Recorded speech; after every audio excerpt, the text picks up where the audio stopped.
Here, we develop shapers of the world, innovators, visionaries, and effective leaders.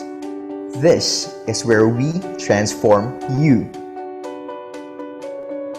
A leading university founded by a leader, established through the ideals of former President Jose P. Laurel, succeeded by the principles of Dr. Sotero H. Laurel. A university proud of its long and rich tradition of academic excellence.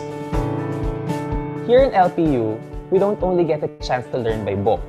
Through the interactive activities provided by the administration, we get to apply learning to real-life problems through research, internship, and cultural exchange programs.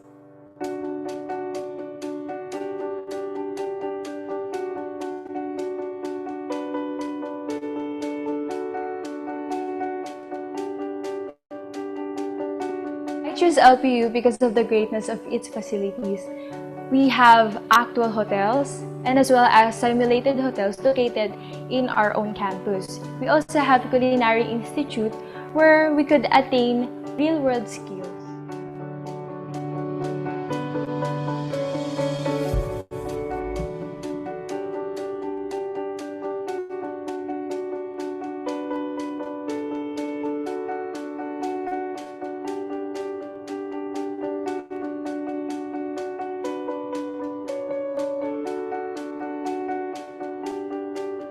We have advanced facilities such as mass communication studio, recording studio, and NAC laboratories.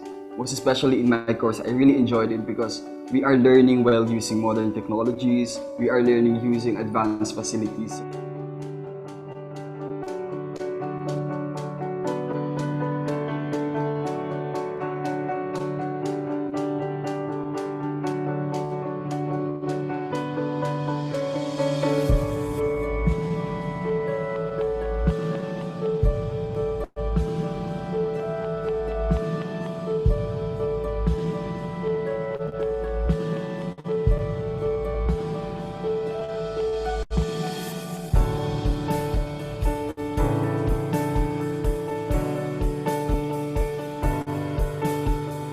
LPU カビテの整備はとても整っていて、スタッフの皆さんはとても親切です。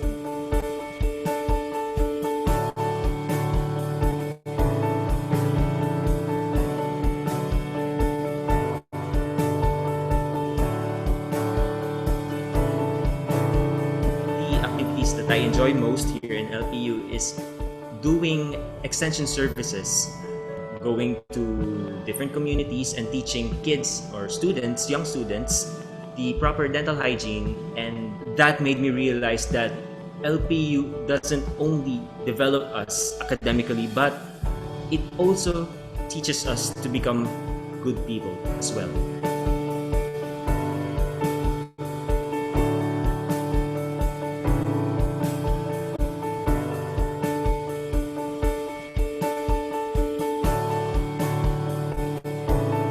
LPU prepare us mentally, emotionally, and physically for the career world. And also, I chose LPU because I was impressed by its performance in the national licensure exams.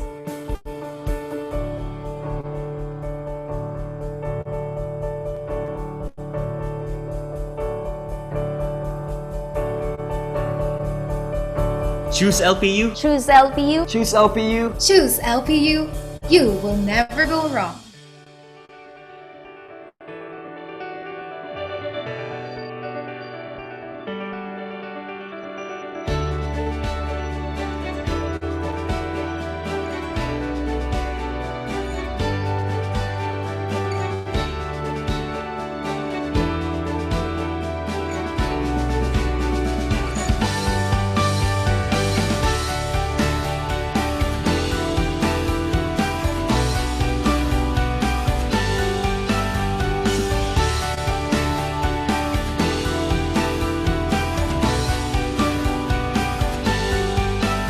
LPU offers endless possibilities.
LPU is a fun place to stay.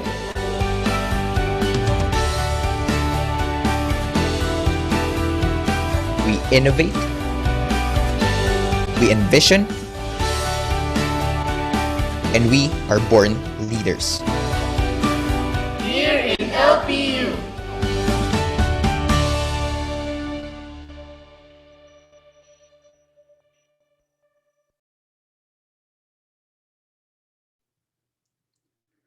Everyone, good afternoon. Welcome to the Founders Lecture on the occasion of the 69th Foundation Anniversary of Lyceum of the Philippines University and the 130th birth anniversary of its founder, Dr. Jose P. Laurel. Privacy notice of this webinar is now posted on the chat box.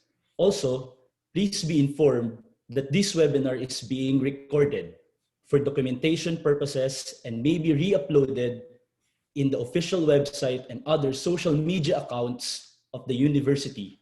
Should you have privacy concerns, please do not hesitate to contact the organizers or send an email to privacy.manila@lpu.edu.ph.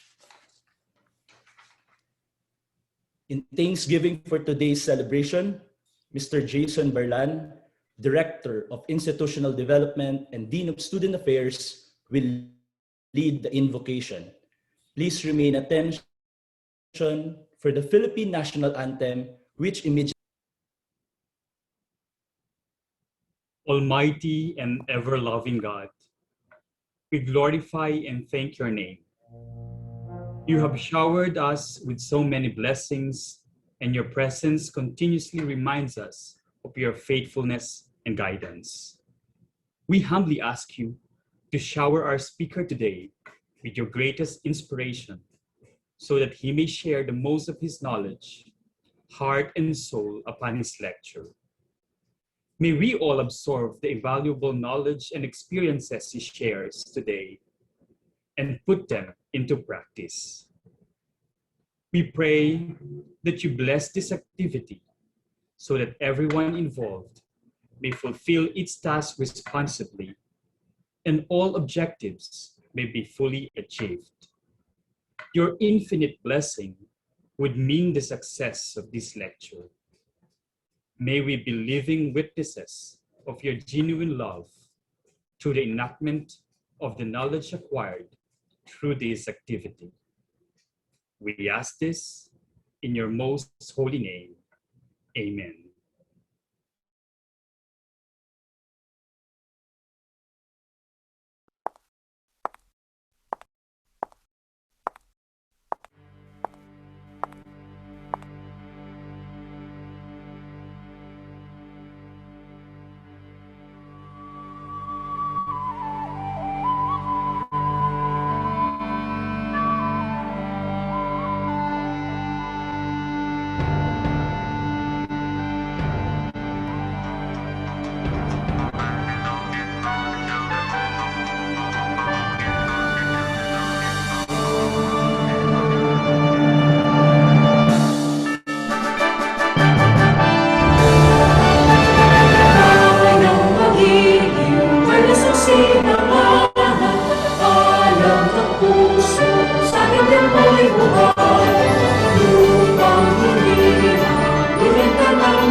Again, a pleasant afternoon, everyone. My name is Jefferson R. Mendez, faculty member from the Department of Social Sciences and Legal Management under the College of Arts and Sciences.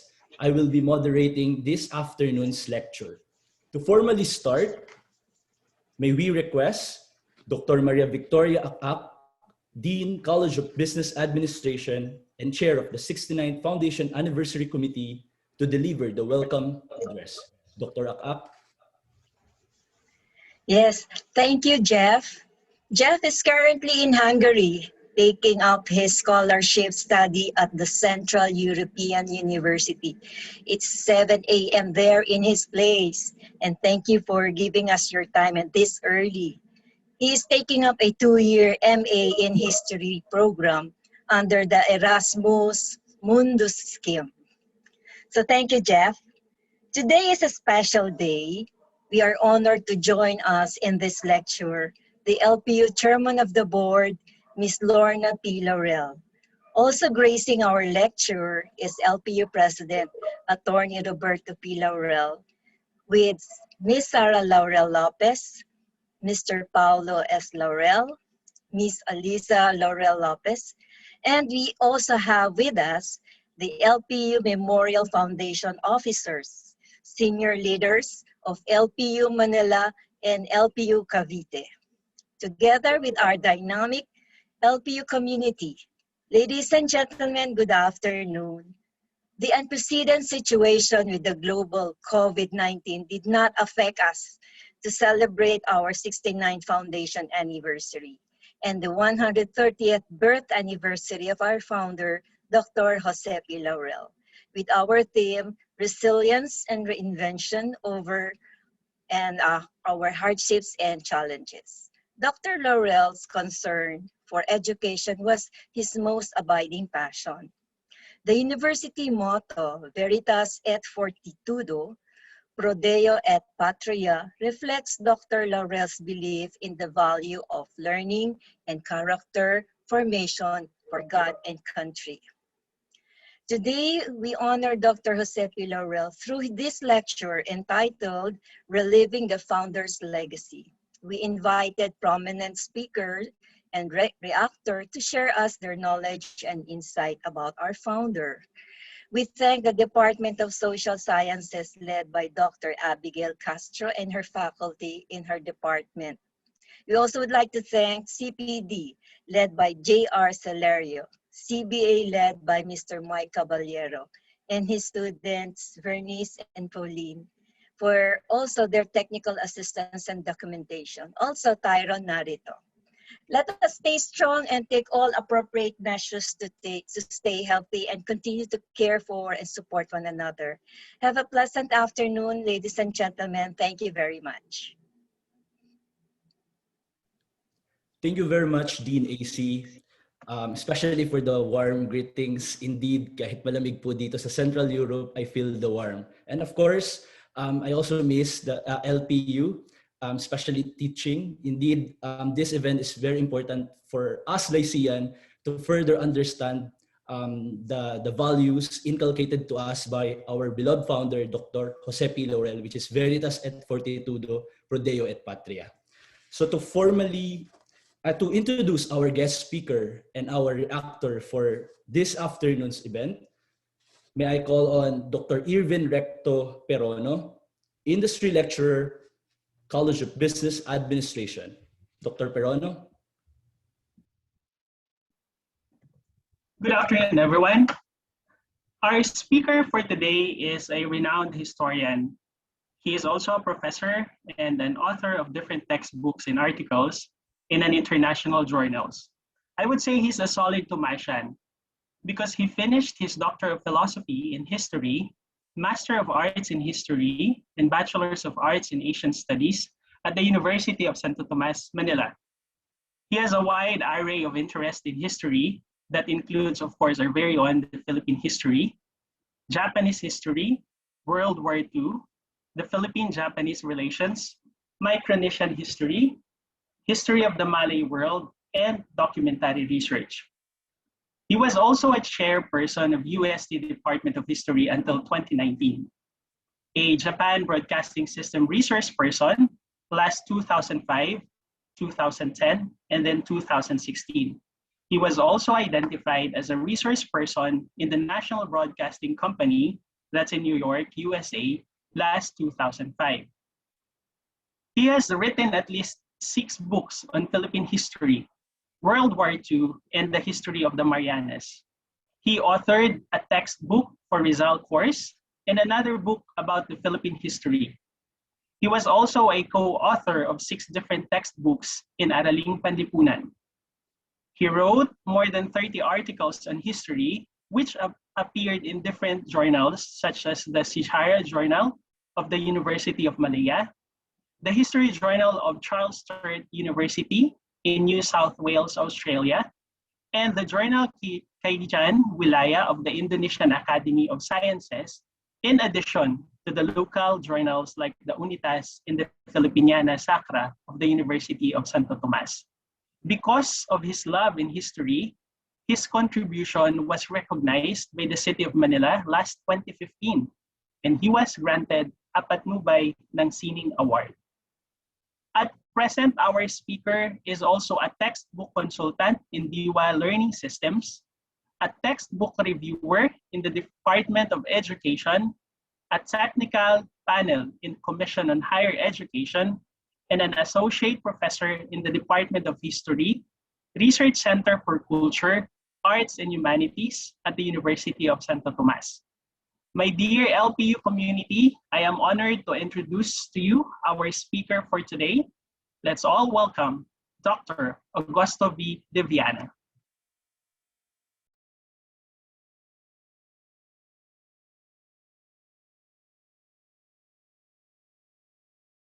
Honor for me to be invited as a speaker on the occasion of the 130th birth anniversary of the founder of the Lyceum of the Philippines. First, I would like to extend my greetings to Madam Lorna P. Laurel, President Roberto P. Laurel, Ms. Sara Lopez, Mr. Paulo S. Laurel, the Board of Directors, Deans, and Directors, the administration, and faculty, students, and guests who are with us right now. So I'm going to talk about one of what happened during World War II. I actually began with a striking question. So, who among the presidents of the Philippines challenged the greatest world power? So, President Jose P. Laurel stands as the only president of the Philippines to actually declare war on the U.S. Can we have the next slide, please? So, was it Aguinaldo? Well, because when President William McKinley came out with this benevolent proclamation that he is going to authorizing the annexation of the Philippines, Aguinaldo came out with an issue of the El Heraldo Filipino, which is actually a reply, and some historians call it a virtual declaration of war. And of course, Aguinaldo inaugurated the Philippine Republic. The annexation of the Philippines with approval of the Treaty of Paris on December 10, 1898 came out with the Americans annexing all of the Philippines, in contrary to the belief of Aguinaldo that Americans were going to help us win Philippine independence. And with the Treaty of Paris, Aguinaldo came out with the issue of the El Heraldo Filipino, saying that the Filipinos are prepared to defend the independence of their country to the last drop of their blood. And also, and Aguinaldo went on to inaugurate the first Philippine Republic, but for that, the Malolos Congress declared or inaugurated or approved the Philippine Constitution of 1899. So have the next slide. Ayan. So, as I said, that's the newspaper, which was said to be a virtual declaration of war on the United States. Next slide. Was it President Estrada? Well, President Estrada at one time, when he was senator, he was one of the political leaders who approved the removal of U.S. bases from the Philippines, and he removed foreign guarantees on foreign investments, and of course he became a huge star in the movie Sa Kuko ng so one of the anti-American films. Next slide. Is it President Duterte? Well, President Duterte had a bout with one American president because he didn't like the way the war on drugs was being fought. And also, if you were reading the newspapers, when Canada dumped its garbage in the Philippines, he actually said, "Oh, you're willing to go to war with Canada." I think that is back in 2016. And he said that he would adopt a very independent foreign policy, and made friends with Russia and China in contrast to the other Philippine president. Next slide. Ayan, si Tatay Digong. So, who among the Philippine presidents? I think I already said that earlier. So, next slide. So, while many officials embrace foreign rule, many of them actually openly proclaimed loyalty to another foreign power. And also, after Philippine independence, we have been very much dependent on the United States. And these are for various reasons. One is that it's for political survival. You ally yourself with the foreign power, because your political and personal fortunes would jive with the interest of the foreign power. Or there are simply others who simply want the aid of that foreign power to help us, or to help the country tide over some crisis, just like what happened after World War II when the country was heavily devastated, and leaders after that period had to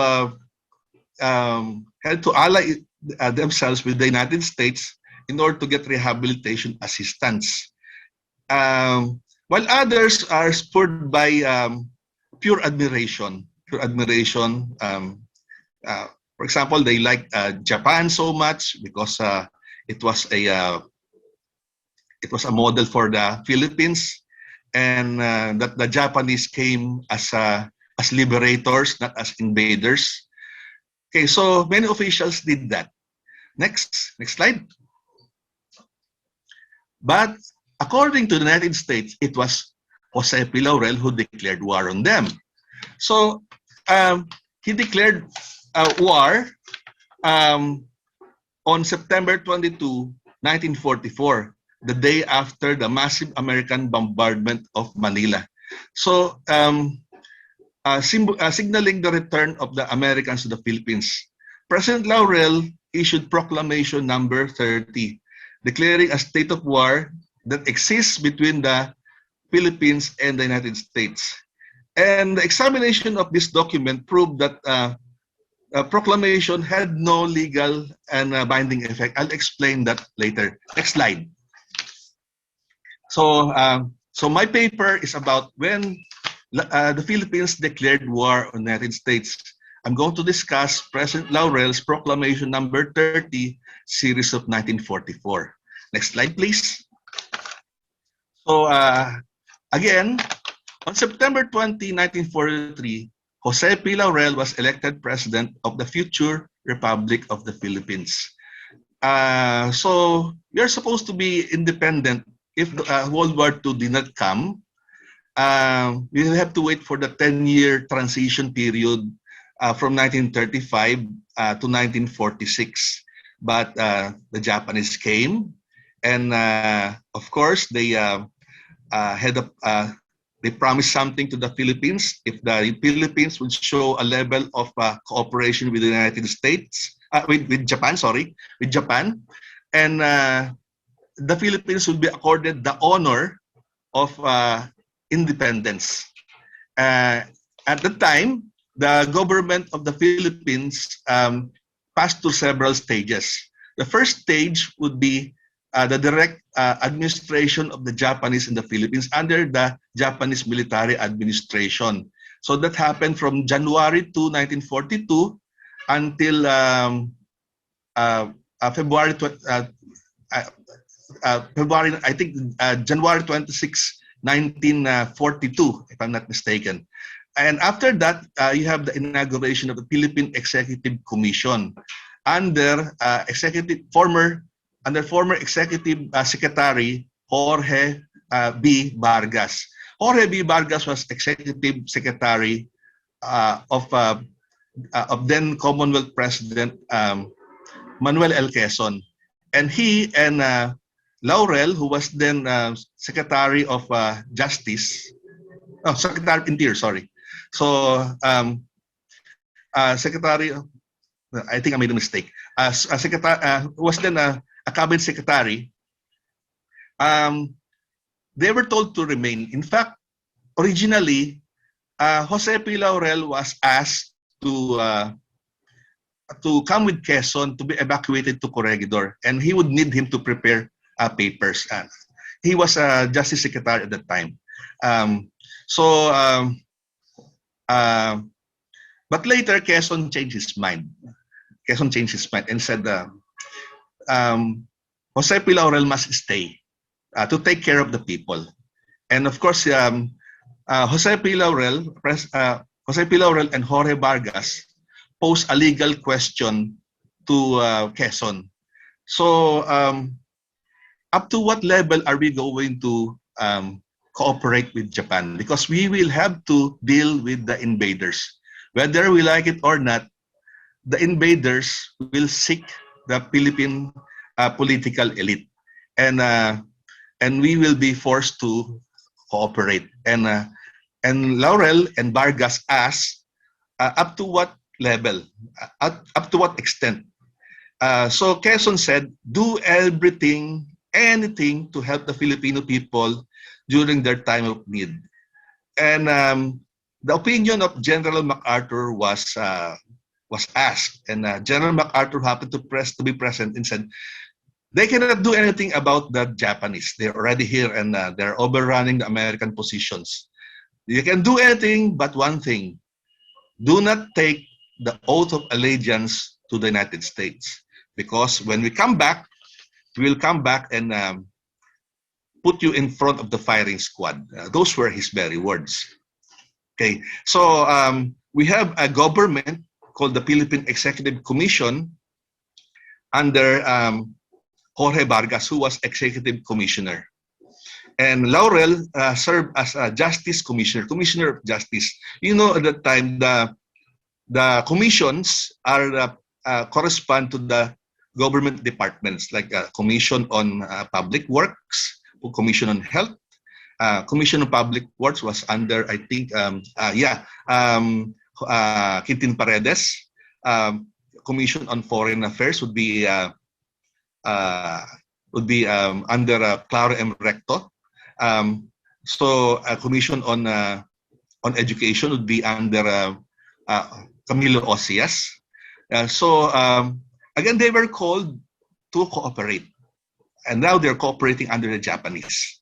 And in those commissions, or considered the departments, they had Japanese advisors, so-called advisors. So actually, they're actually spies. So they're to report if they're doing something that the Japanese did not like. Okay, so around 1942, the Philippines had visits from none other than the Japanese Prime Minister Hideki Tojo. And first, he made a statement that soon the Philippines will be accorded the honor of independence. And later, when addressing the Japanese parliament, Prime Minister Tojo, Hideki Tojo, told the Japanese Diet that the Philippines will be accorded independence when it shows level of independence desired by Japan. And of course, to many Filipinos, independence is some kind of a holy grail. We have been waiting for independence. We fought for it in 1896. We declared independence in 1898, but the Americans took over. And of course, the messy Filipino-American War, and Quezon and Osmeña, as well as Rojas, were working for independence. And here, independence is, it appears, is going to be given on a silver platter by the Japanese. But Quintin Paredes said, you know, the Japanese will not give anything without anything in return. And of course, there's also a precedent that the countries that they promised independence, they turned them to puppet states, or what you call client states. But the puppet state is actually the proper term. For example, in Manchukuo, under the emperor, the former emperor Puyi, and of course, there's occupied China under Wang Qingwei. Of course, we have Pibun in Thailand and Bamao also in Burma. So there's given, even in occupied India, so-called given independence, but they're actually client states or puppet states under Japan. And Japan would say, oh, it's just a part of Greater East Asia Co-Prosperity Sphere. Our mission is to free oppressed Asian nations from the clutches of Western colonialism. Yeah, so, and also, as part of the preparation for independence, a preparatory committee for Philippine independence was created, and Jose P. Laurel was made head of the committee to draft the Constitution. And the Constitution was approved, and Jose P. Laurel was elected president for the future Republic of the Philippines by a convention of the Kalibapi, which was the only political party allowed under the Japanese. Next slide. Yeah. So on October 1, soon to be President Jose P. Laurel and Speaker Benigno Aquino Sr. and Jorge V. Vargas went to Japan and to thank the top Japanese officials for making Philippine independence possible. And of course, you can see that those are propaganda photographs. So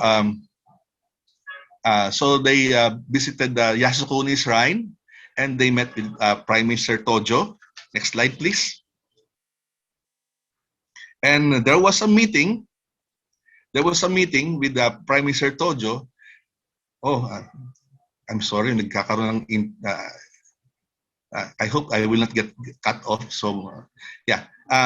During the meeting with Prime Minister Tojo, he said that once the Philippines is given independence, it should declare war on the United States and Great Britain.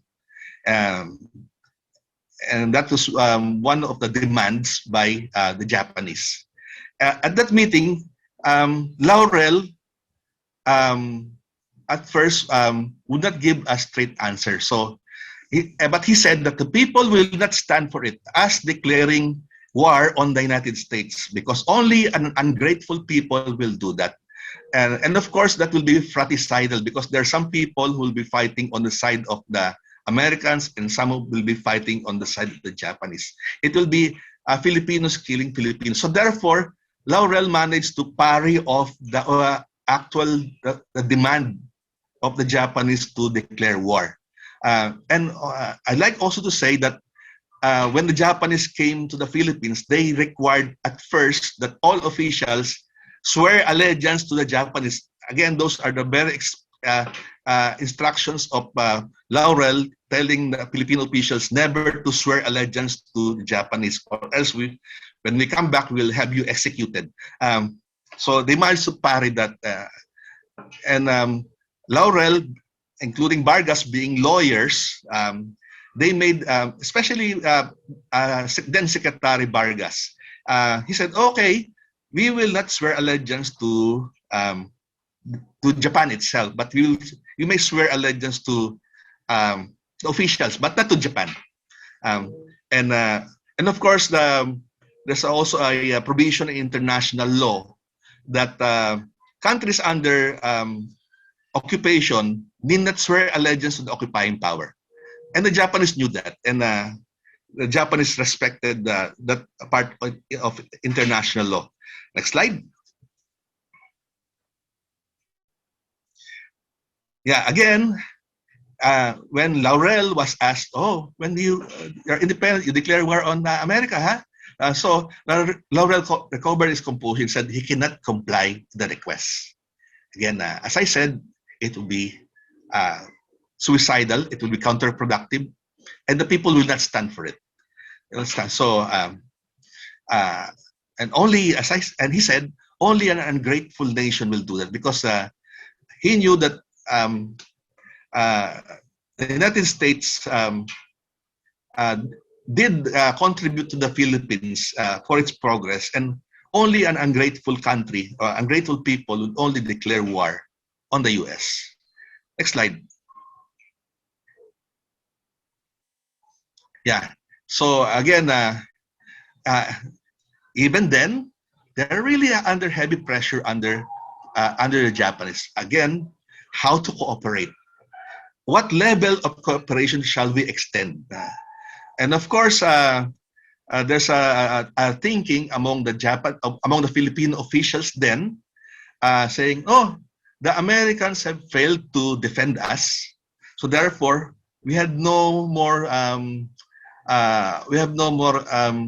alternative but to cooperate with the Japanese." And the Japanese were telling the Filipinos, "Please cooperate with us wholeheartedly, because American sovereignty over the Philippines has disappeared." So some Filipino officials did pay for their lives. They resisted and even paid for their lives for their loyalty to the United States. So we know about the story of Jose Abad Santos, the Chief Justice of the Philippines, who was left behind by Quezon. He was supposed to, he remained here, and he was captured by the Japanese, and he was asked to collaborate with them. He steadfastly said no several times, and the Japanese were exasperated, and some elements of the Japanese military ordered his execution. So Jose Abad Santos was executed for his loyalty to the United States and loyalty to the Philippine Commonwealth. Meanwhile, the officials left by Quezon, like Secretary Laurel, Secretary Vargas, and all the other government officials of the Commonwealth, many of them were summoned back, and they were rendering service under the Japanese. And of course, the Japanese would show this picture saying, "Oh, there is now a government composed of Filipinos now cooperating with the Japanese." And again, this photograph was also used for propaganda by the Japanese. Okay? And later, when Americans came, these same photographs will be used as evidences against them. Next. Yeah. So again, they were never told to swear allegiance, but they are seen cooperating visibly with the Japanese. For example, we have Jorge Vargas, we have Benigno Aquino Sr., and that's Jose P. Laurel on the right side. Okay, so yeah, and of course we have Gabriel Reyes here, and he was later accused of collaboration too. Next. Okay. Yeah. So as I said, Vargas was knowledgeable of international law, and nobody is allowed. Nobody can be forced to swear allegiance to the occupying power, because that's under the Geneva Convention. Next. And again,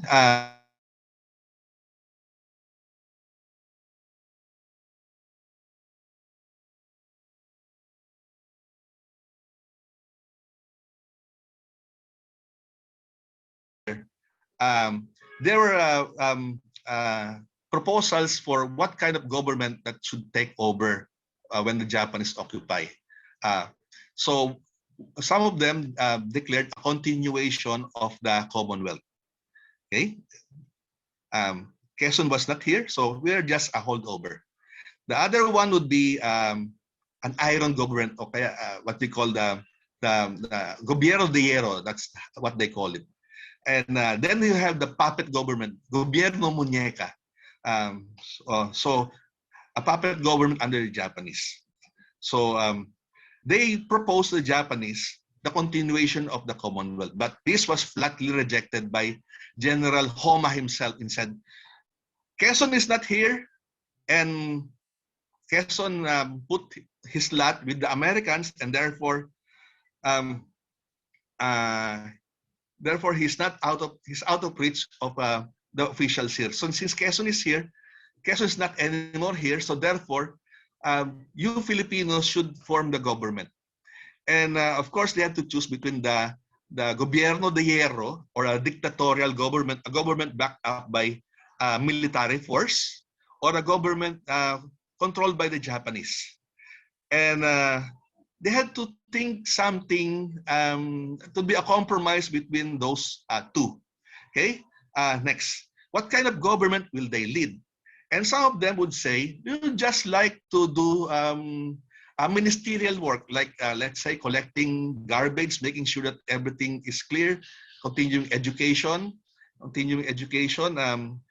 But the Japanese wanted more. They wanted Filipinos. They wanted the officials to convince the Filipinos to side with the United States, join the Japanese military, and participate in what they call the Greater East Asia War and the War of Liberation against countries oppressed by Western imperialism. Another Jorge Bocobo, warned the officials that the countries freed by Japan became puppet states. Okay, I already said that. Okay, next. Next slide, please. Yeah. So again, the Japanese were declaring a declaration of, or demanding a declaration of war. So next slide.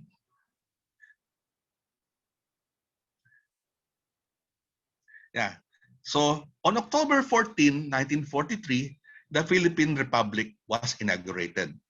And Jose P. Laurel became president of this republic. This republic is actually very significant. We should never call it a puppet republic.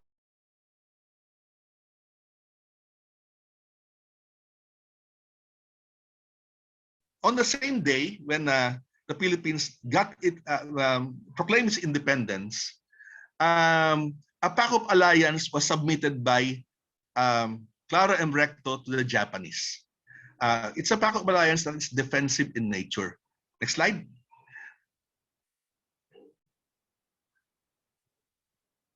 Next slide, please.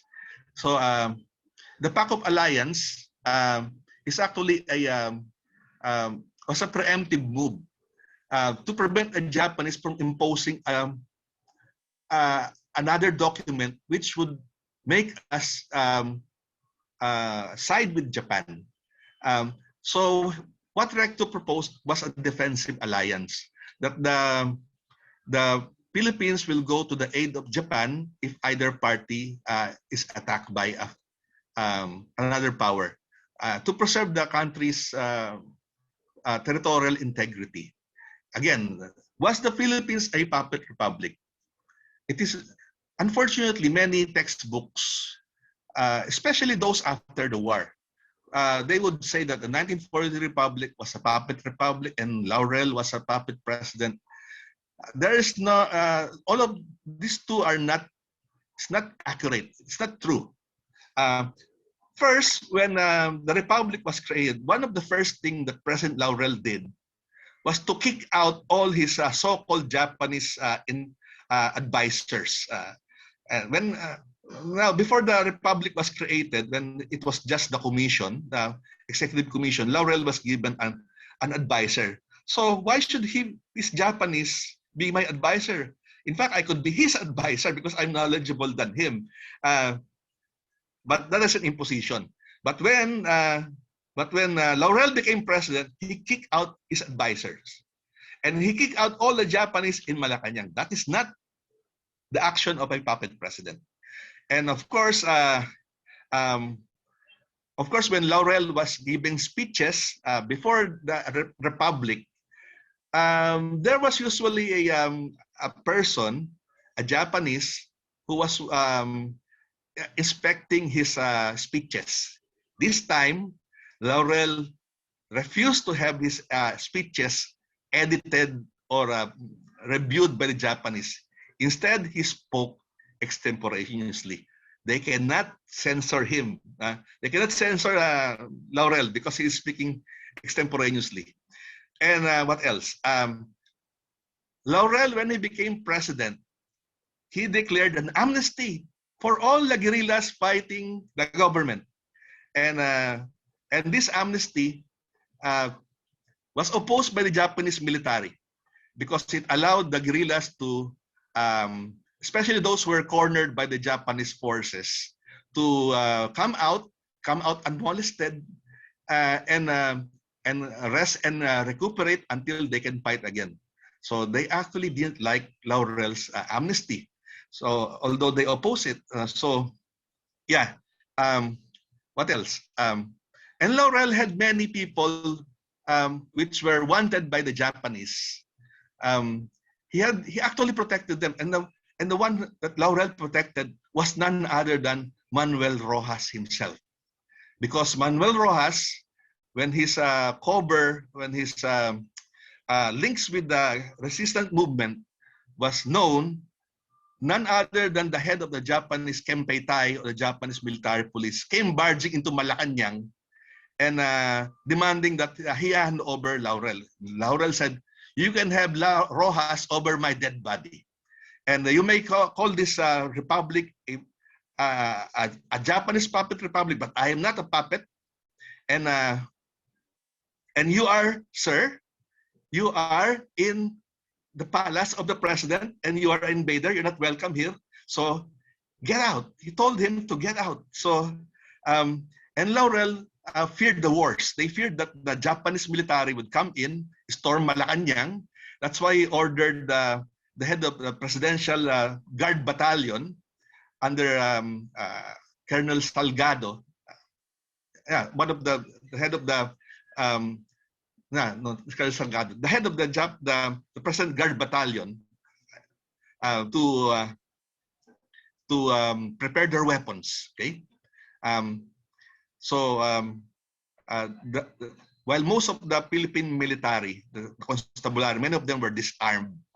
Philippine Army was disarmed. What we actually had was a constabulary, Japanese-led constabulary. He told his men to post themselves at the gate and shoot at the first Japanese that appear at the gates. Yeah, so he was willing to risk a confrontation. And soon, of course, he called up the Japanese, the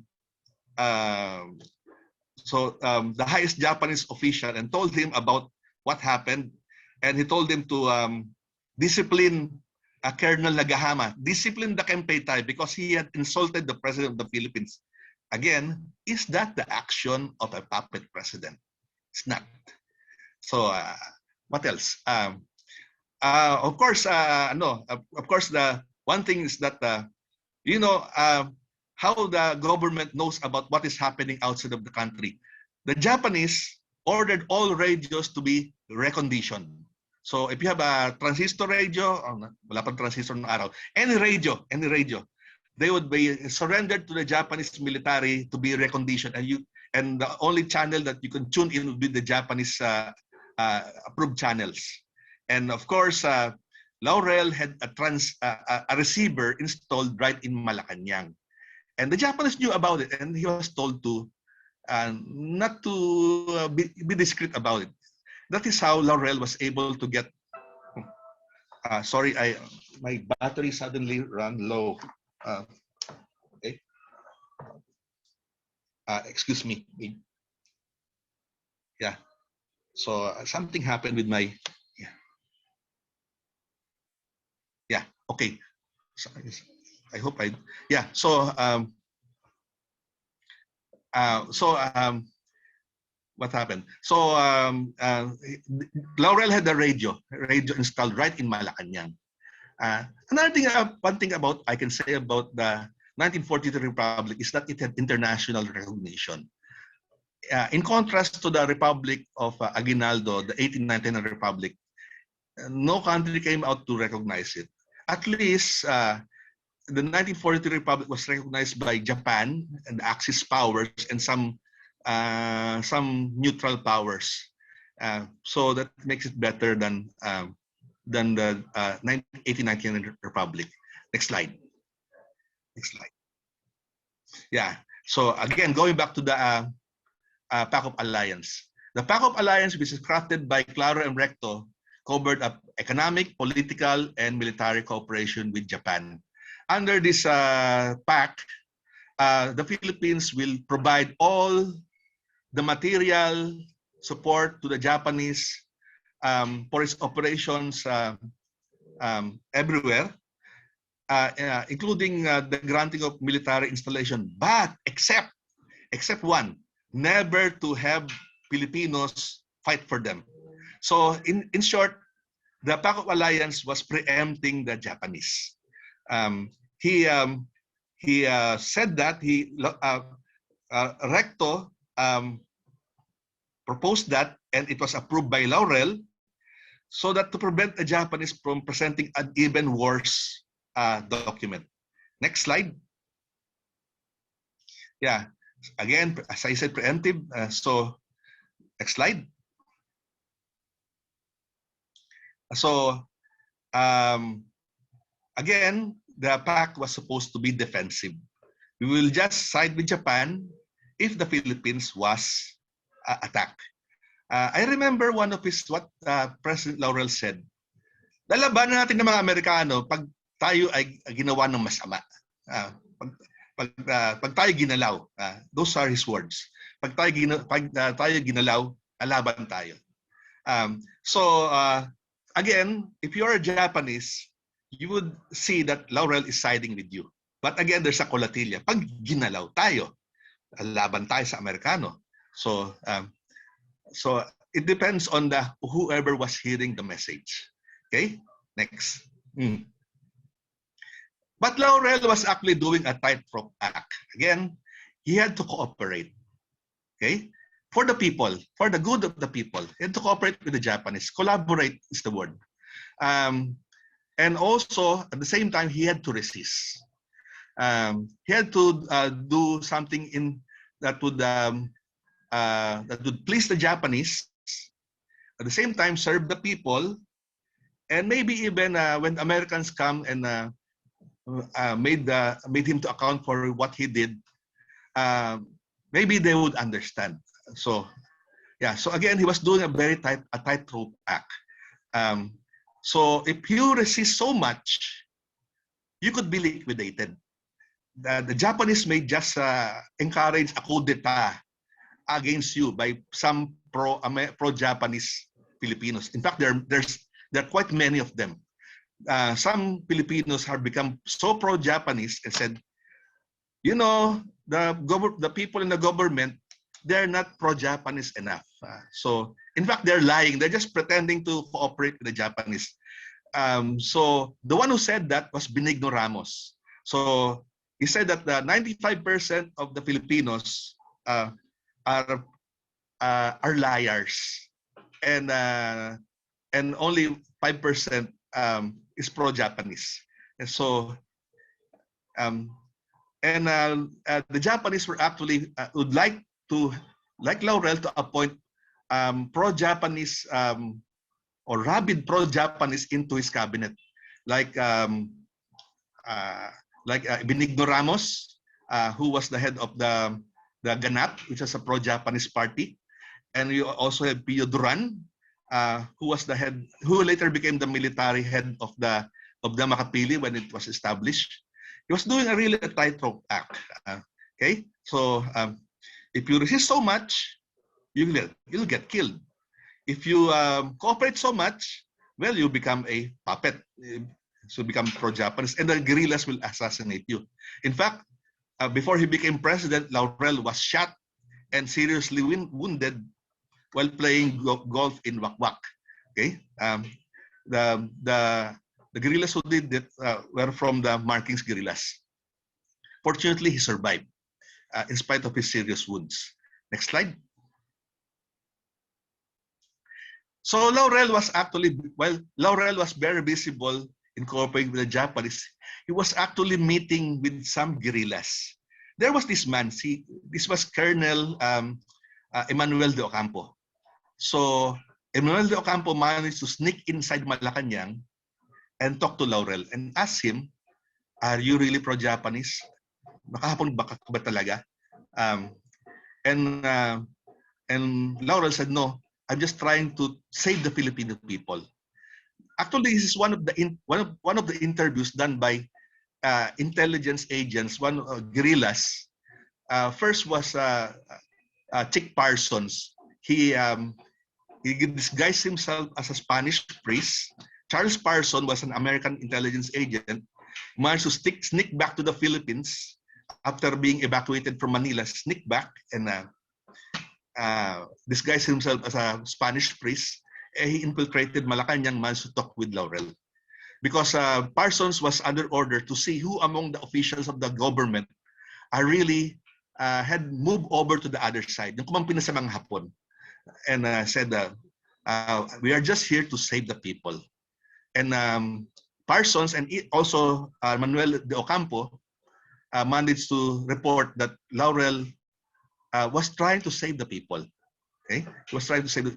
There's another person, Dr. Egnidio Cruz, because President Quezon was not satisfied with the report of Charles Parsons. That's why he sent his personal doctor, Egnidio Cruz, to come to the Philippines, infiltrate by a submarine, and see who among the Filipino officials have are now cooperating with the Japanese.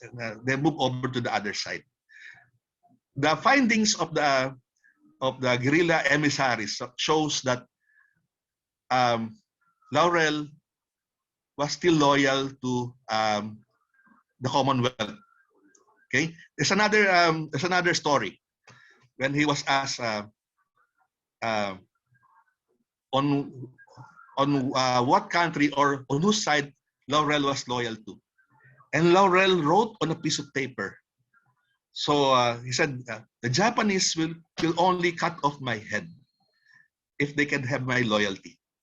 It was a piece of paper, and the piece of paper was circulated among the guerrillas with the condition that they should not pass it around, because if it somehow fell into the hands of the Japanese might execute Laurel. Yeah, next slide. Laurel did save a lot of Filipinos, as I said. He saved Rojas especially.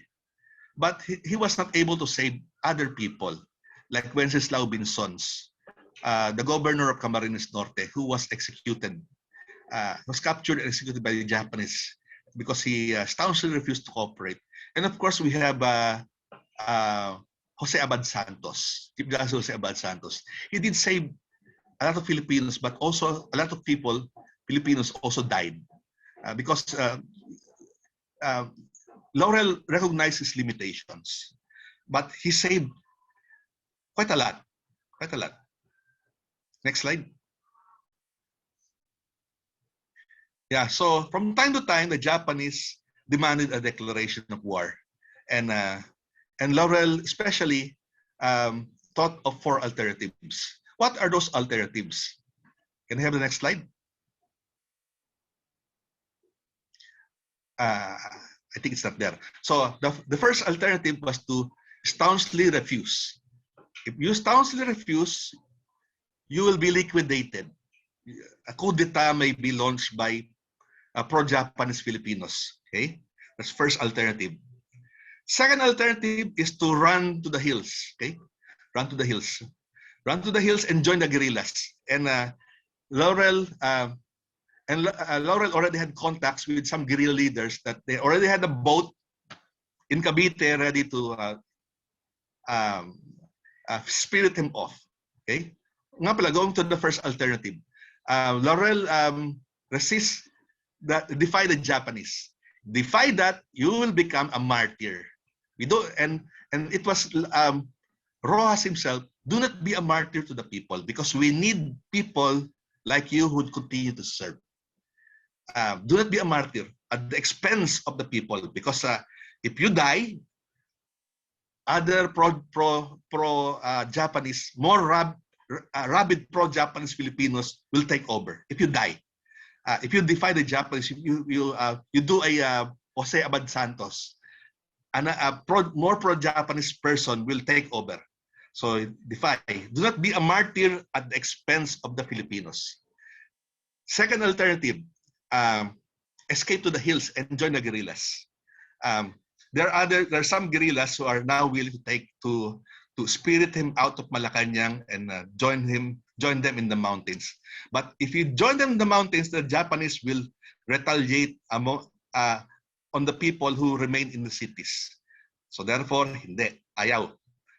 Alternative number 3, okay, commit suicide. Well, to escape the burden, suicide. But Laurel said no, because it is unchristian. And again,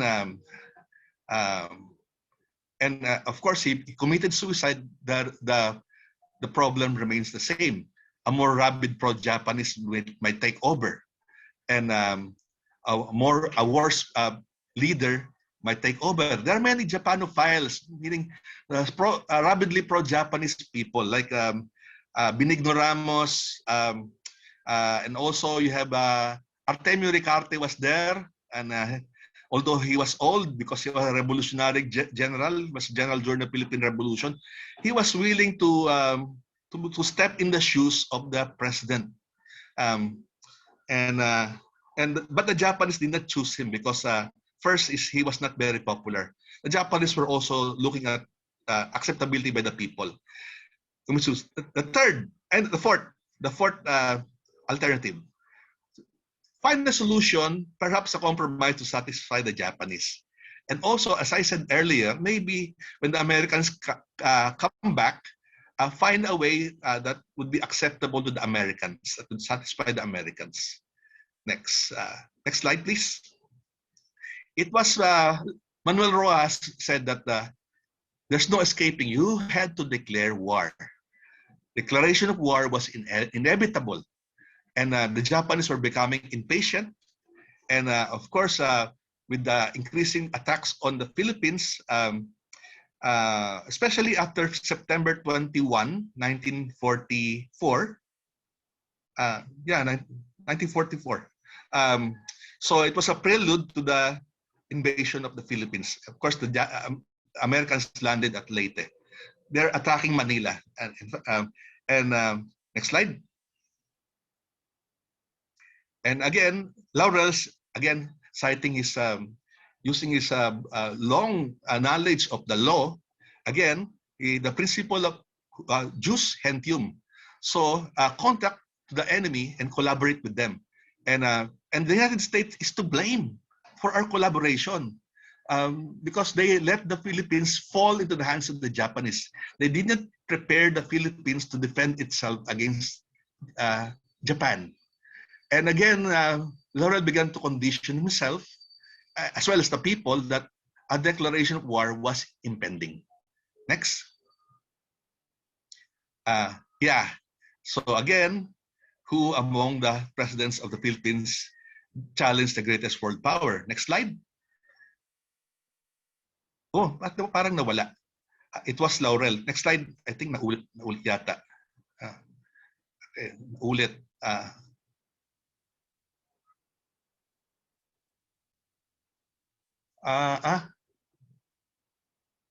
Parang naulit yata. Sorry.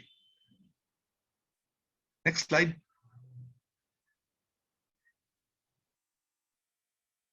Oh, I think there's some mistake in the PowerPoint. I have another PowerPoint. Anyway,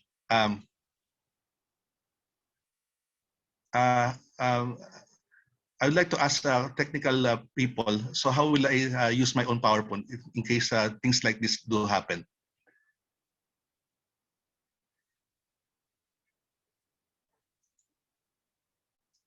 Can you share my PowerPoint? Is this next slide, please? That's not my power. Yeah, okay. So ayan, okay, very good. So can you move the slide?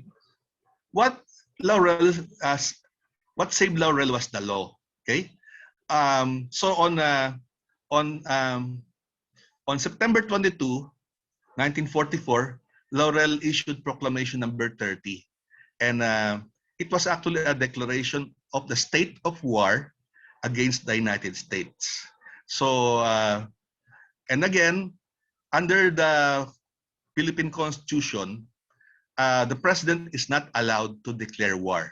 Okay, and but a state of war, and the state of war could only be the president is not empowered to declare war, only the National Assembly, and it should be ratified by that body. Next slide, please. Yeah. Again, there was a debate on declaring war or declaring a state of war. Clara Recto, who was the president of the 1934 Constitutional Convention, said the 1935 Constitution only allows a state of war, only a state of war, not war, not you cannot declare war, but a state of war. And again, it is an expression of a passive attitude, meaning it is just a declaration of the condition at the time, the state of war. Next slide, please. So proclamation number 20, so proclamation number 30. And on the next day, September 23, at 10 in the morning, Laurel assured the people that no Filipino will be forced or conscripted to fight for Japan. And of course, to the Japanese translator, the declaration war and declaration state of war, to them, the declaration was real. But again, the declaration had defects. Next slide. The declaration, as I said, had to be approved by the National Assembly. But the problem lies is Laurel on the same day declared martial law. Parang ano, parang let's say parang September 19, September 21, 22, 23, parang important in Philippine history because we also had another martial law back in 1972. So Laurel declared martial law. And this time, the purpose of martial law was to safeguard the Filipinos in the face of American aggression. That's why, as I said, lalaban natin ng mga Amerikano pagka ginalaw nila tayo. Ayun. So, ayan. Okay, next slide. Yeah, and this is the document. Okay, so declaration of a state of war. So, to the Japanese translators, the document was very real. Again, whereas, and you see the 1, 2, 3, 4, 5. The fifth whereas in that for the defense of the sovereignty of the Philippines because of the Pact of Alliance, now the Philippines and Japan should ally themselves and fight the United States. Okay, so to the Japanese translators, this document is very real. Next slide. Okay, but the document had no legal or binding effect because Laurel deliberately did not submit the proclamation for ratification to the National Assembly. And of course, Speaker Benigno Aquino cooperated by just calling a caucus. Again, it's not a plenary session, and ratified the document on September 29. And when the Japanese, especially Ambassador Murata, knew how Laurel did this maneuvering, legal maneuvering, he told Laurel to call back the National Assembly. And he said, no, I cannot call them back anymore. Why?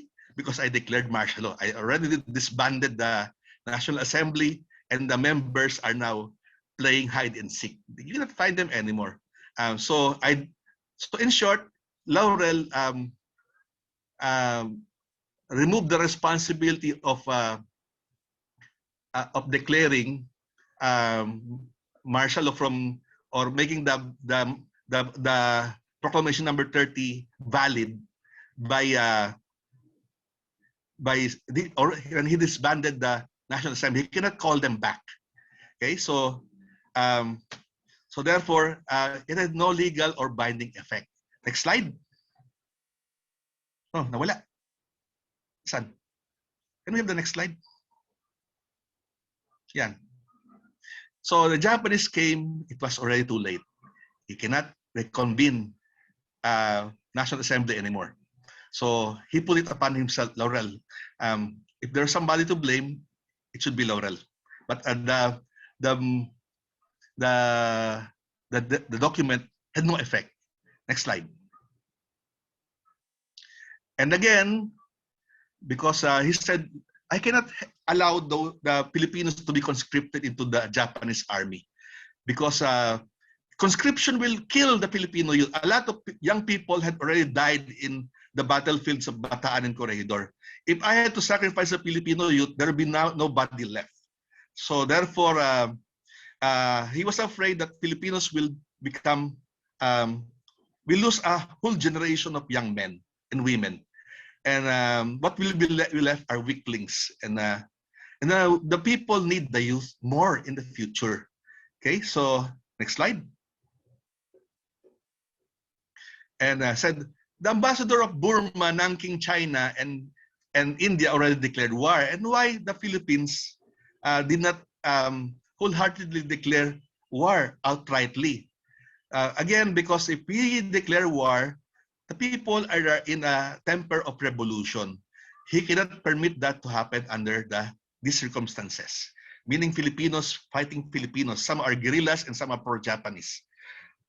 Yeah, so next slide. So from then on, the ambassador questioned the constitutionality of the proclamation, said that. And again, there's nothing constitutional about it. And again, he followed procedure, but the National Assembly is not anymore there. Ayan. So next slide. And again, why bother coming out with such a useless proclamation? And he said, again, he did it as a part of emergency. And most of the assemblymen had returned to their homes. It was impossible to summon them back. And his very words, those people are now playing the game of hide and seek. Next. Yeah. So again, Laurel plays himself by dissolving the National Assembly. So from that time on, the Japanese felt that he cannot be trusted, and he was always placed under surveillance, and it placed him under more danger. He can now be replaced by more willing and more rabid pro-Japanese Filipinos like this man here, si Benigno Ramos. Okay, and the fear that a coup d'etat might happen, and Laurel will be assassinated or overthrown in a coup d'etat. Next slide. Okay, on December 8, 1944, the Japanese formed the Makapili.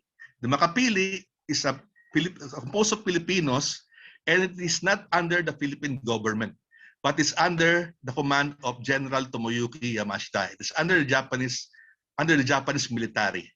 And Laurel was forced to attend the inauguration of the so-called peace army. The Makapili was supposed to be a peace army to maintain peace and order in the community.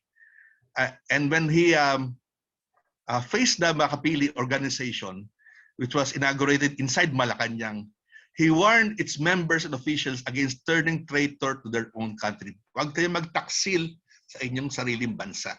He said that in front of General Yamashita, in front of other Japanese officials. Okay, next slide. And after the war, Laurel and other collaborators were arrested. So the government in Manila, Malacanang, was evacuated to Baguio City. From Baguio City, they were evacuated to Cagayan Valley in Tuguegarao. From then, they were flown to Taiwan, then finally to Japan. And it was in Nara, Japan, where Laurel dissolved the Philippine Republic on August 17, 1945. And Laurel soon had a visit from the American military police and arrested him, as well as Jorge Vargas, who had become Philippine ambassador to Japan. Again, they're arrested for being collaborators. Okay, so Laurel and Vargas were confined at the Sugamo prison in Tokyo, and again, this was the same prison where other accused, like former Prime Minister Hideki Tojo, were confined. Okay, next slide. And Laurel was sent back to the Philippines to be tried under by the People's Court, which was formed under the pressure of the Americans. He was imprisoned in at the new Bilibid prison. Okay, and other collaborators were confined at the Iwahig prison in Palawan. Okay, next slide. Again, to the Americans, Laurel declared war on them. Okay, and Laurel said that there are certain elements in the U.S. that wanted Laurel to be placed on the same level or Class A war criminals such as Hideki Tojo and Tomoyuki Yamashita. Said that Laurel, MacArthur even bragged that he saved Laurel from being hanged. Okay, and one of his colleagues, Claro Embrecto, defended Laurel. Next slide. Laurel is not part of the war criminals. So again, so first, he was not on the list. Second is that he's not a war criminal. And again, talking about to the Americans, the declaration of war and the declaration of state of war are the same. Okay. Remember do you remember what President Roosevelt said when the Japanese attacked Pearl Harbor? He said that the state of war now existed between the United States and the Empire of Japan. Laurel said the same. The state of war existed between the Philippines and the United States and Great Britain. The Americans, the declaration of war and declaration of state of war are the same. But to Laurel, it's just a confirmation of what is really happening. The Americans were bombing us, and a lot of people were getting hurt, they're getting killed. There are several properties getting destroyed. So therefore, a state of war is actually happening. It's actually a reflection of reality. Next slide. Okay. Yeah, as I said, he was responsible for not having Laurel. So Frederick McQuard said to Recto, Frederick McQuard was an American newspaperman, said to Recto, said MacArthur was bragging that he was responsible for saving Laurel. And Recto said, Laurel had nothing to thank MacArthur for, okay? Because he was not a war criminal, and this is just he did not commit war crimes, just like the Class A war criminals. And of course, if Laurel was a war criminal, so was Rojas, because it was he who convinced Laurel to go ahead that declaration of state of war on the United States. In the first place, it was Rojas himself. And look what happened to Rojas. Rojas did not endure imprisonment, unlike President Laurel. MacArthur exonerated Rojas and said, oh, he was part of the resistance movement. But he had Laurel confined in jail. Next slide. Yeah, so yeah, these are the Class A war criminals, and so Claro Recto said that was not so. He's not part of the list.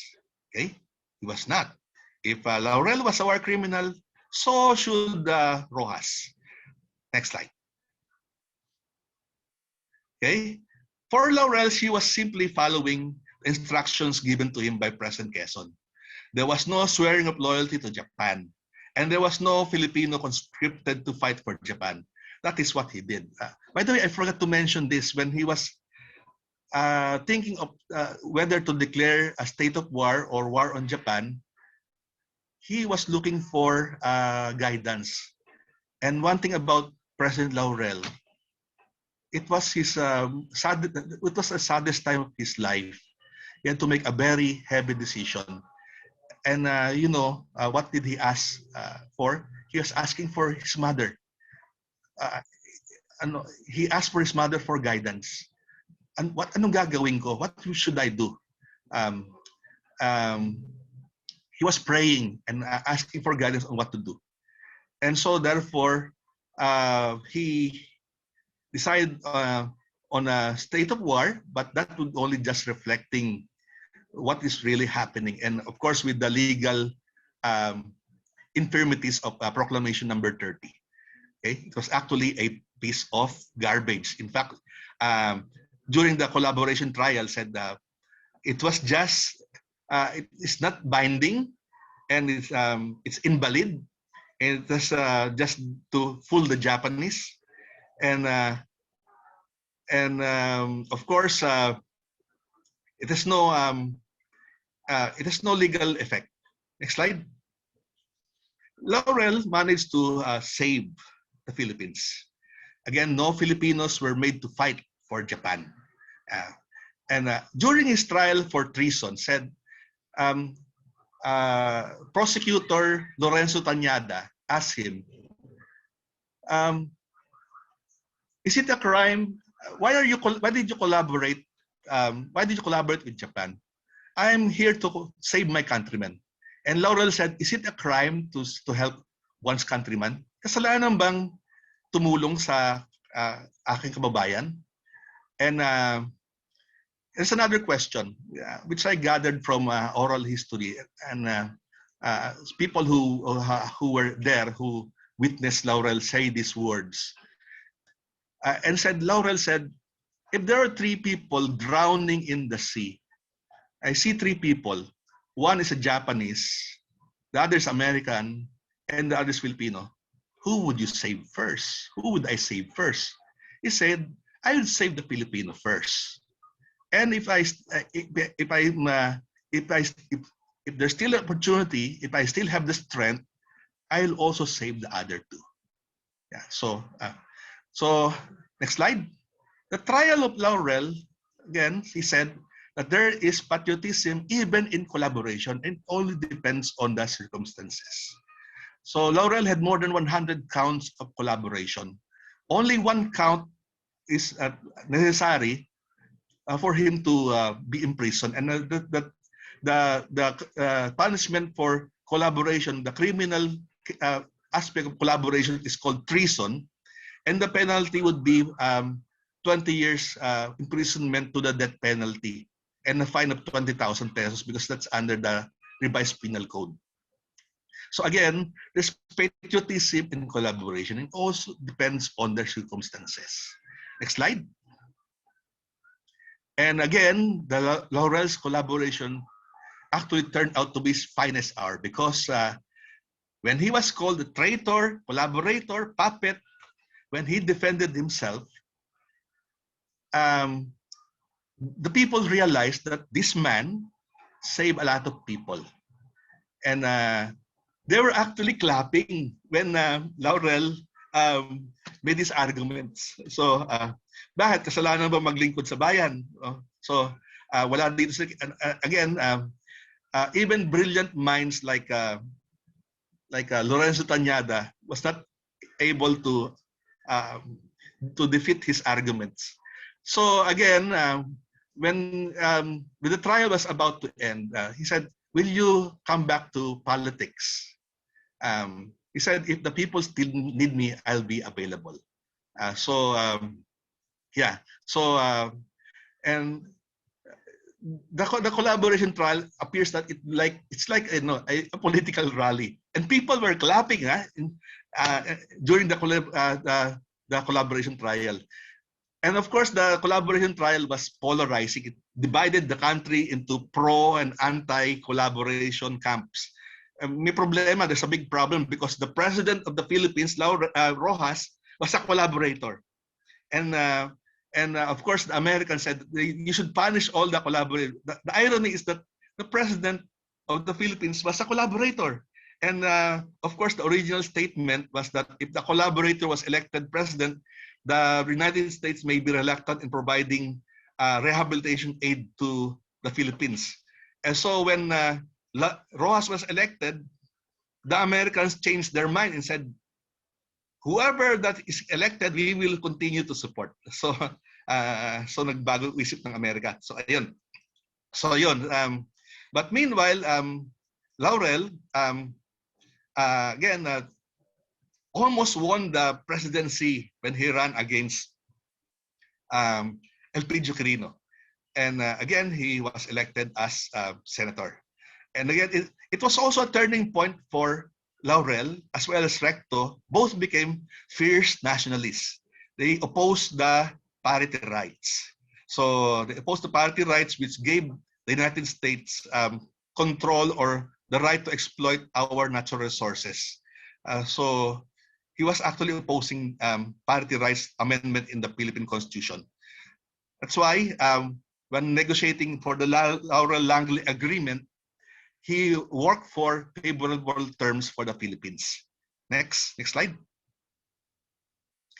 So again, so for the people who remained, with the nation, with their countrymen in their darkest hours, they're the real heroes. In fact,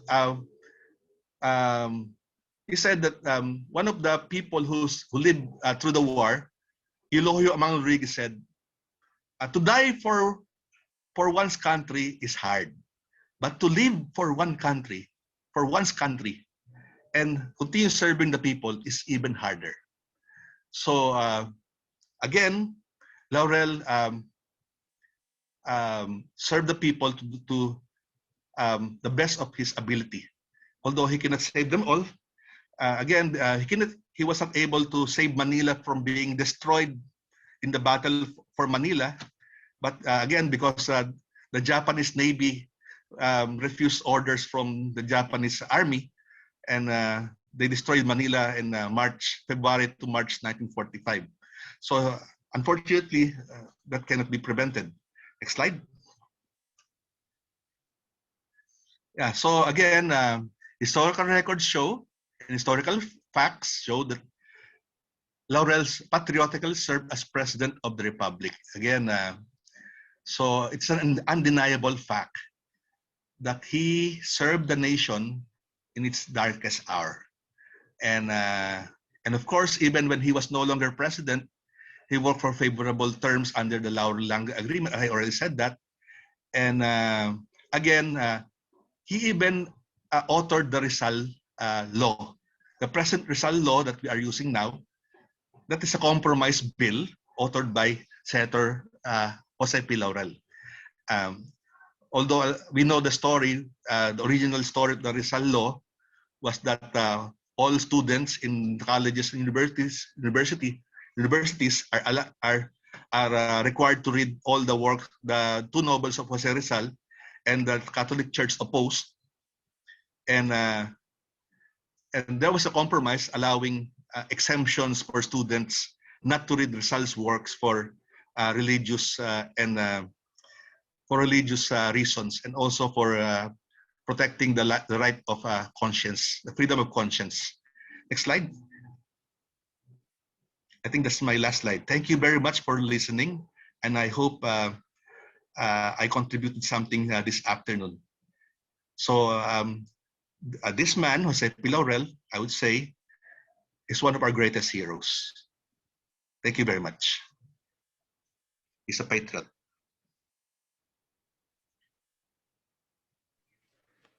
Thank you very much, Dr. Deviana, for a very rich and insightful discussion of the political collaborators and the situations of the Philippines during World War II.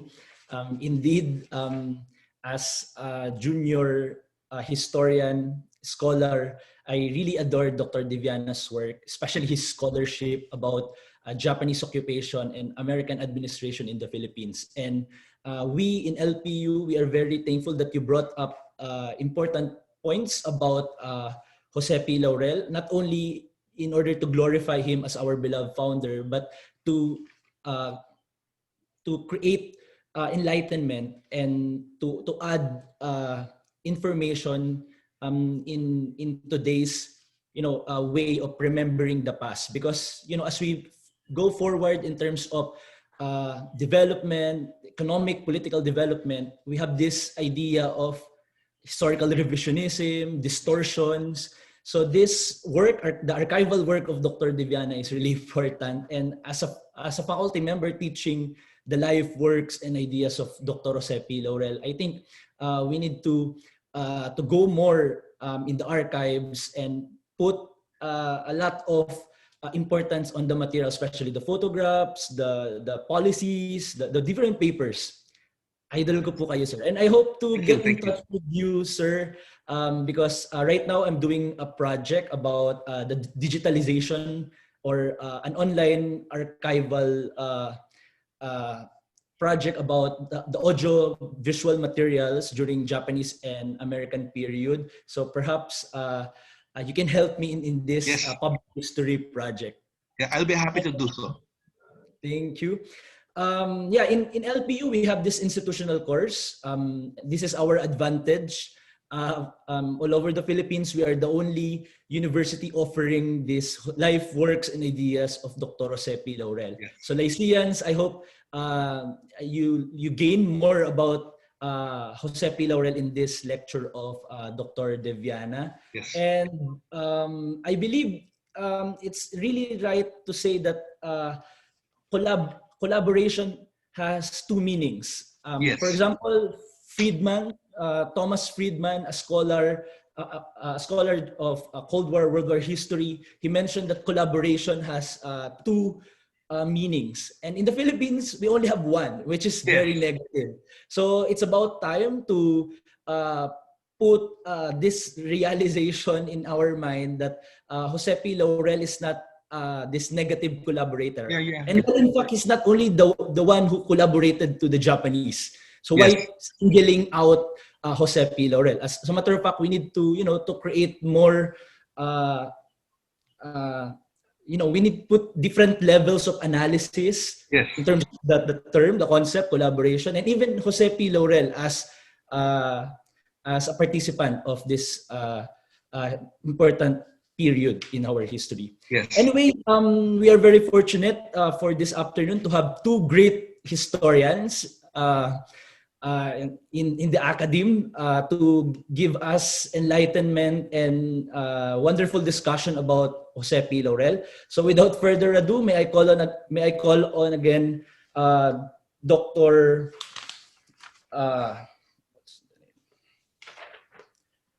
Dr. Irvin Recto Perono to introduce our reactor for this afternoon. Yep, thank you, sir. Indeed, Dr. Jose P. Laurel is one of our greatest heroes. So again, it's my task to introduce our reactor for today. He is a full professor at the History Department of the De La Salle University, Manila, and also an associate director for drama and history at the Bienvenidos and Santos Creative Writing Center in the same university. He is actually a multi-awarded writer, winning the prestigious Carlos Palanca Memorial Award for Literature 5 times. What a remarkable achievement there. The National Book Award for Travel Writing in 2006 for his book Ciudad Morada, a walk through historic Intramuros, and another National Book Award for the Essays in English category for his book To the Person Sitting in Darkness and Other Footnotes of Our Past, last 2017. He has also lectured in both local and international conferences on history and culture. Let us all welcome our reactor for this afternoon, Dr. Jose Victor Z. Torres.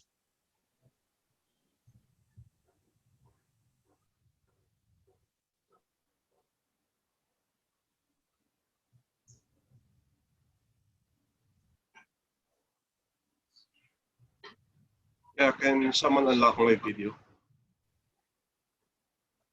The host is locking it down.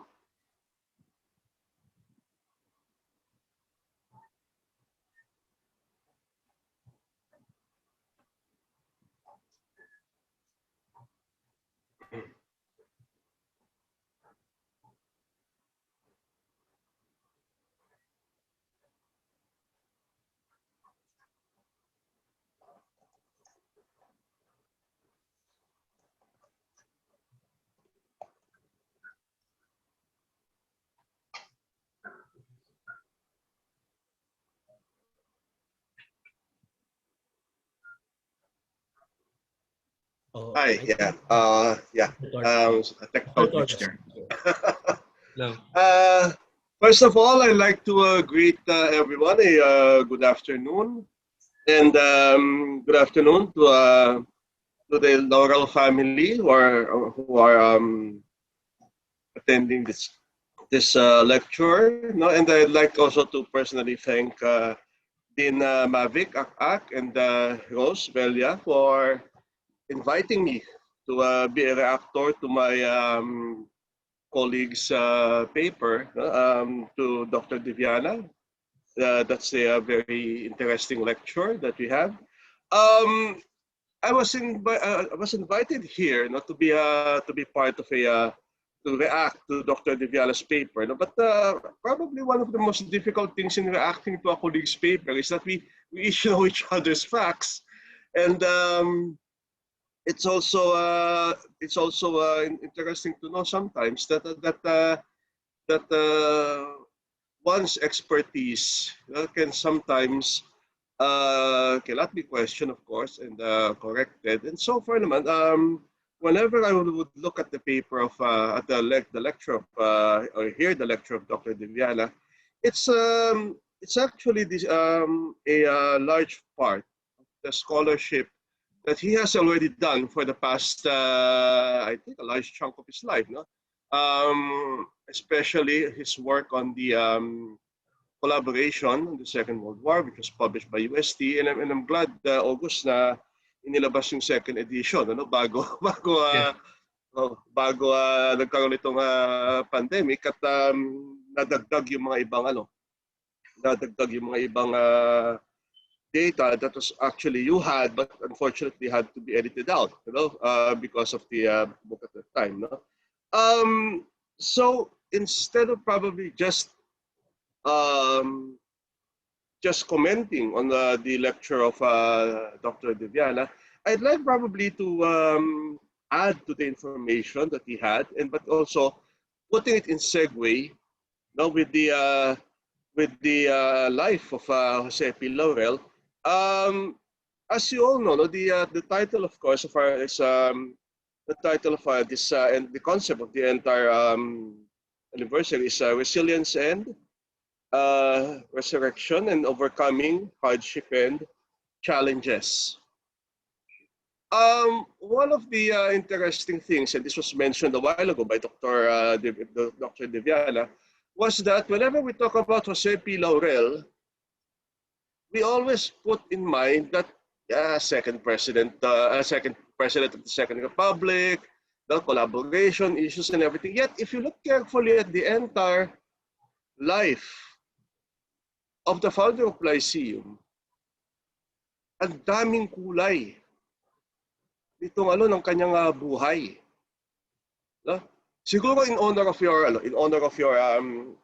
founder, magtatagalog din ako. No, siguro gagawin natin bahagi ng ating palayam na ito na kailangan na susundan ko yung sinasabing pag-iisip na ginawa ni Pangulong Jose P. Laurel sa kanyang presidency at sa kanyang political life, and of course in his life as a educator, as a founder of an educational institution. One of the probably favorable things that I had in my career as a historian was that everything I knew about Jose P. Laurel at that time was added more because in 1998 or around 1999, I interviewed Doy Laurel. I interviewed Doy Laurel. I remember going to this huge house dito sa Shaw Boulevard, no, in Mandaluyong, and I had a talk with him. My research at that time, no, was to talk about how his father died, how Jose P. Laurel died. Because how he died was a very interesting story. But aside from narrate, because Doy Laurel was there when his father died. No? He was the one who accompanied him to the Lourdes Hospital. And during our entire storytelling and everything, he eventually started also telling me a lot of stories about his father, which surprisingly, and as mentioned a while ago, the importance of oral history sometimes brings life and brings color to our historical personalities. So, in talking about overcoming hardships and challenges, I broke down Laurel's legacy into several parts. Okay, the first legacy that we can probably talk about him was nationalism. No? Laurel was a nationalist even before. No? Even before even before World War II. He was already continuously expounding the importance of language, the importance of Filipino culture, and you can see a lot of these readings. No? Those of you who are in the Lyceum, you can see a lot of these readings. I got some of President Laurel's monographs from Lyceum. I visited the university before, and I think I have a biography also. That was a short biography that was written. Nationalism, language, culture, because he believed in the importance of identity. I remember when I was talking to Doy Laurel, there was a question I asked him. I asked him, what was the language of your father when he was to communicate? And Doy Laurel was like, oh, Tagalog. Naku, si tatay, kung magsalita yan ng Tagalog, wala kang masasabi. Dire-diretso lang talaga magtatagalog sa iyan. He knew English, pero ang sabi niya, but whenever he talks to us or talks to his friends, Tagalog yan. No? And he spoke very good Tagalog. Now, if I remember it right, one of the unforgettable scenes of that Salvador Laurel remembered was when his father delivered the eulogy of the death of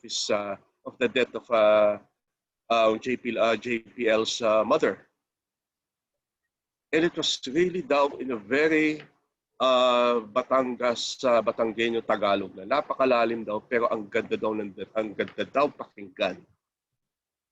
So the importance of language was there. And probably this was mentioned a while ago by Dr. De Viala, dignity, no, because of economic nationalism. Talagang pinrotesta ni Jose J.P. Laurel the Bell Trade Act itself, no, because of the parity amendments that was done, and of course the importance of economic nationalism, which he managed to fulfill, at least when they managed to reduce the terms that was given in the Bell Trade Act. What was the significant thing? He reduced actually the terms of parity. If I remember it right, August, it was supposed to be 100 years, tapos he reduced it to 25 na lang yata. Hanggang 74. 74. 74. Uh, so, yeah, so it was that kind of understanding. Renato Constantino always pointed to that it was Claro M. Recto who always talked about economic nationalism. It wasn't just Recto; it was also Jose P. Laurel. Not because they always felt that the independence of a country, and he was already talking about independence here, that the independence of a country would depend on it standing on its own 2 feet. Okay? And of course, as mentioned also a while ago by Dr. De Viala, the Rizal Law. No? The Rizal Law is like almost half a century plus old. But it is still a legacy that is still being respected. And this was not only a Recto legacy, this was a Laurel legacy because the original Recto bill was condemned by the Catholic Church. And true to being a diplomat, aside from being a statesman, Jose P. Laurel did the only thing that in order to break the impasse with regards to the bill, he rewrote it so that both sides can agree on it.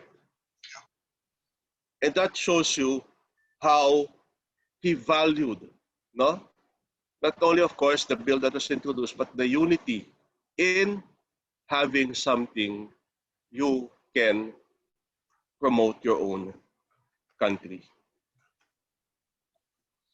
Respect before another Laurel legacy was respect because of two things. One, knowledge.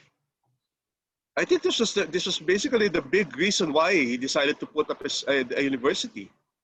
No? Because he always valued that respect of knowledge.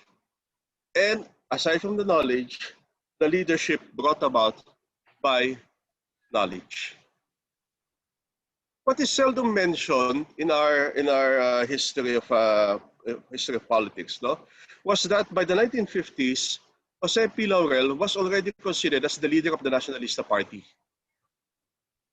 And it was the 1950s that during the fight again, I think Quirino was running for re-election, no, when Ramon Magsaysay eventually would come in. And Doy Laurel narrated to me this one meeting where all the delegates of the Nacionalista Party showed an utmost respect to the president of the party. And it was so amusing because Doy Laurel was kinikwento niya ito na complete with actions, no? It was quite animated. They were meeting in the house in Shaw Boulevard, and the Nacionalista Party, unfortunately, was arguing because Gil Puyat, who was supposed to be the standard bearer for the Nacionalista Party, was also going to run as president. And there were, of course, there were arguments that were going around. And finally, according to his father, according to Doy, Laurel was just looking back and forth among the delegates. He was smoking a cigar because he was a cigar smoker, no, si J.P. Laurel. And after all the arguments, no, Laurel now stood up among the politicians and only said one sentence: si Monching ang tatakbo sa Nacionalista. Tumahimik sila lahat. Even Puyat could not protest anymore dahil nagsalita na yung pinuno. Si Monching ang tatakbo para sa Nacionalista. That was it. And tama naman hula ni ano. Tama rin naman ang sense na ni JPL kasi magsaysay what. That's why sometimes I could not believe that I could not believe that Ramon Magsaysay ran on an American-based ticket. Although, yeah, he had the support of the CIA, no, because America has interest here. But the respect that he had for the president of the Nationalista Party was something else. Okay? Another legacy, no, was his knowledge. Laurel, I think, was one of the first Filipino lawyers who attended Yale University for extended studies, and I think he passed this down to his sons and his sons to their sons and their sons to their grandsons. That the value of education, no, not only simple education but high education, should always be there, and that is the legacy, I think, also of the university. When and of course, having knowledge is also a very vital part, of our daily lives. Now, believing, another legacy, probably in what Laurel did, in believing in doing what is right.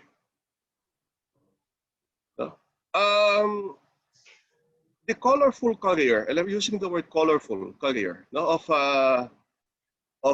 Jose P. Laurel, has brought about a number of changes that no one realized. No? During that time, he was someone who was already making changes that would bring about the bigger changes in the future of our history in Philippine society. Of course, a lot of you know that he was the one who signed the decision, no, that released President, then at that time, UP student Ferdinand Marcos. No? And of course, but why is it that he, excuse me, why did he do that? No? His argument was, he was a brilliant lawyer. No? He was a brilliant lawyer who had a future and everything, but I don't think if he only knew what would happen in the future, he would have hesitated. He would have hesitated in doing it. I mean, even I heard Doy Laurel said that, si tatay, kung nalaman lang niya kung ano yung ginawa niya, siguro hindi ko na, baka hindi ko na kilakalaban si Marcos ngayon. Yung sinabi niya. No, and it's sometimes amusing to hear things like this, especially when it's on hindsight. He believed in doing what is right. One of the most valued record, probably I can say this to you, one of the most valued record that Laurel left behind as a legacy was our Bill of Rights.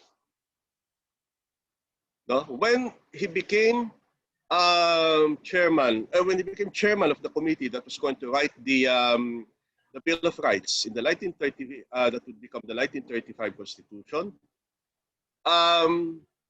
he knew what rights were, and he knew how much rights can be valued.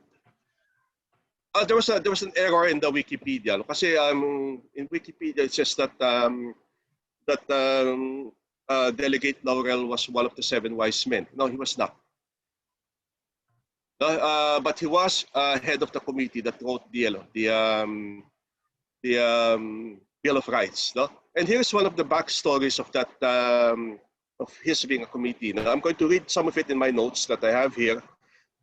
Laurel became the head of the committee for the Bill of Rights. It was him who wrote down the entire provision in the Constitution for the Bill of Rights.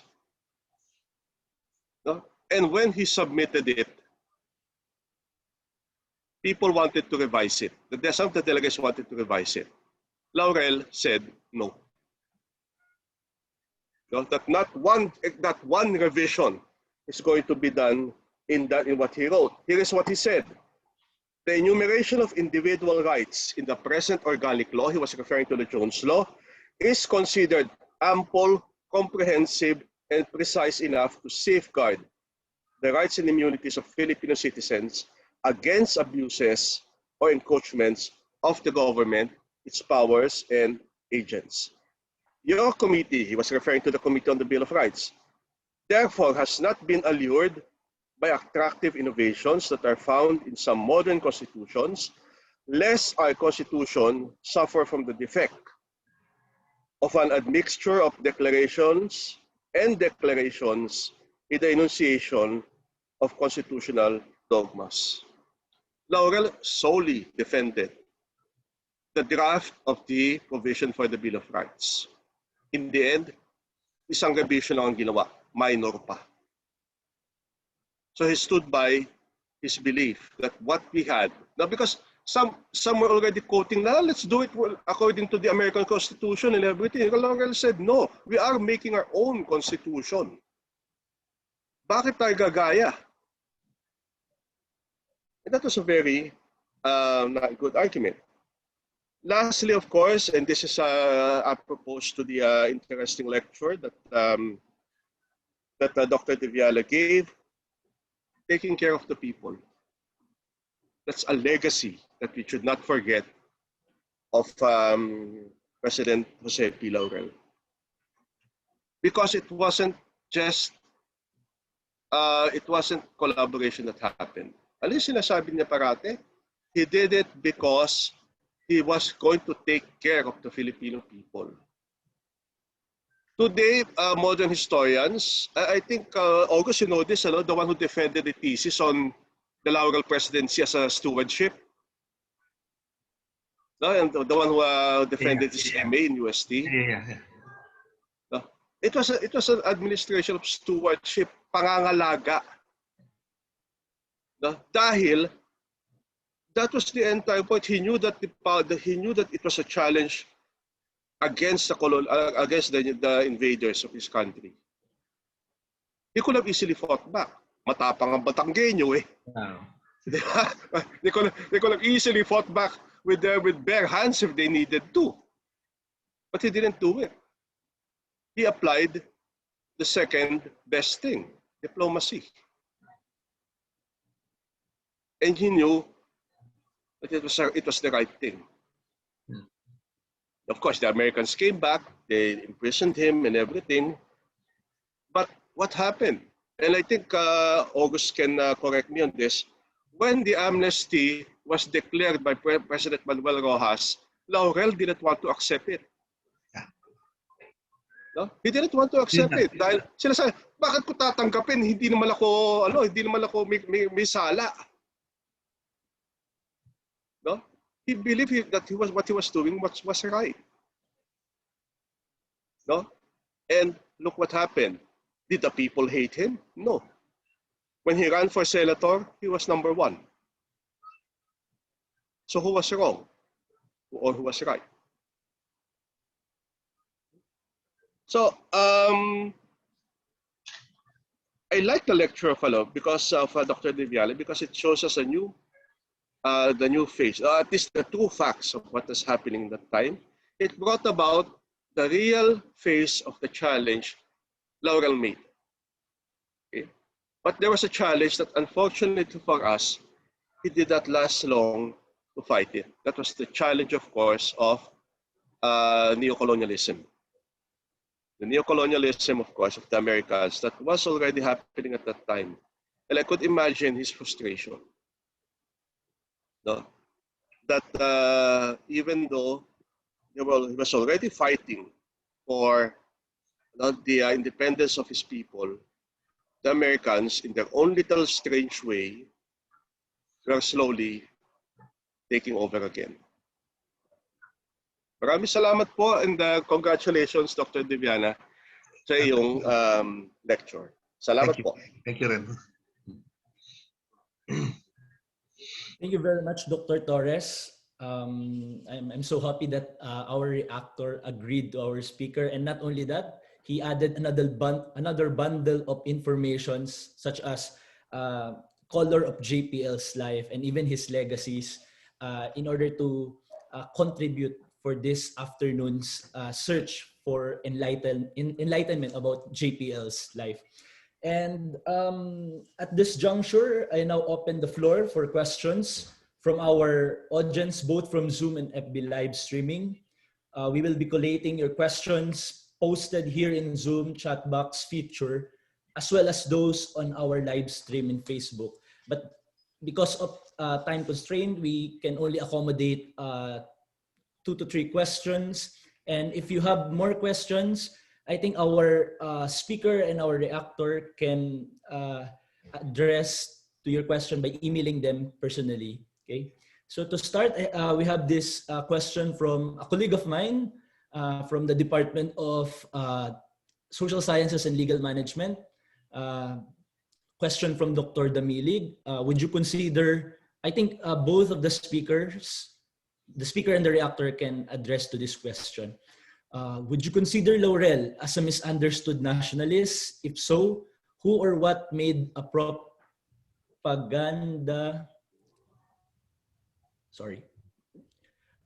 to taint the name of Laurel? Americans could be one and its cohorts, but were there specific personality and or organization like Cooks against Laurel? Maybe Dr. Deviana? Yeah, actually, I would not call it misunderstood. Against the perception at the time, especially when the press is so pro-American, especially 1945, even to the 1950s. Pag sinabi mo sa puppet president agad, and branding happened into the late 70s. I could see that in the textbooks. The Americans have influenced us. In fact, collaboration, the problem of collaboration is actually an American problem. First, hindi tayo pinagtanggol ng Amerika, pinabayaan tayo at umalis pa si MacArthur. Again, it is wrong to call him a traitor or puppet, but actually he stood by the people in their darkest hour of need, where there are people who are more than willing to step in his shoes and sell this country down the river. Kung ikaw ay si Benigno Ramos, may sinabi nga siya kay na si Laurel ay sinungaling, at hindi collaborator yan, his actor. So kung hindi siya makahapon, he must be pro-Filipino. At saka again, sabihin sa mga Amerikano, pag ginalaw nila tayo, lalabanan natin yung mga Amerikano. So again, he's a nationalist, and unfortunately, the branding in the Philippine press, of course, nung una, the Americans portrayed him as a bad person because of his collaboration.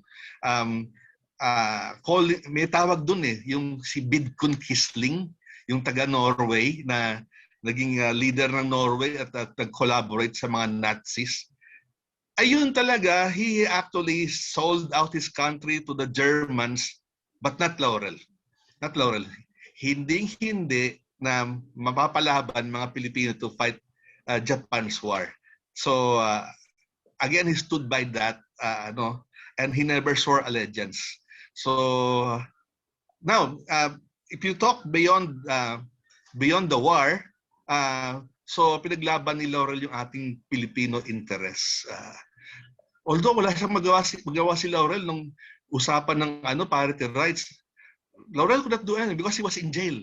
And he wrote in his diaries that this parity will give us nothing but ruin, and the Americans will bleed us dry. So when the time came up, time to negotiate for better economic terms, nga pala, just like Dr. Torres also said, he also opposed the Bell Trade Act. Kasi talagang lugi, talagang dehado ang mga Pilipino.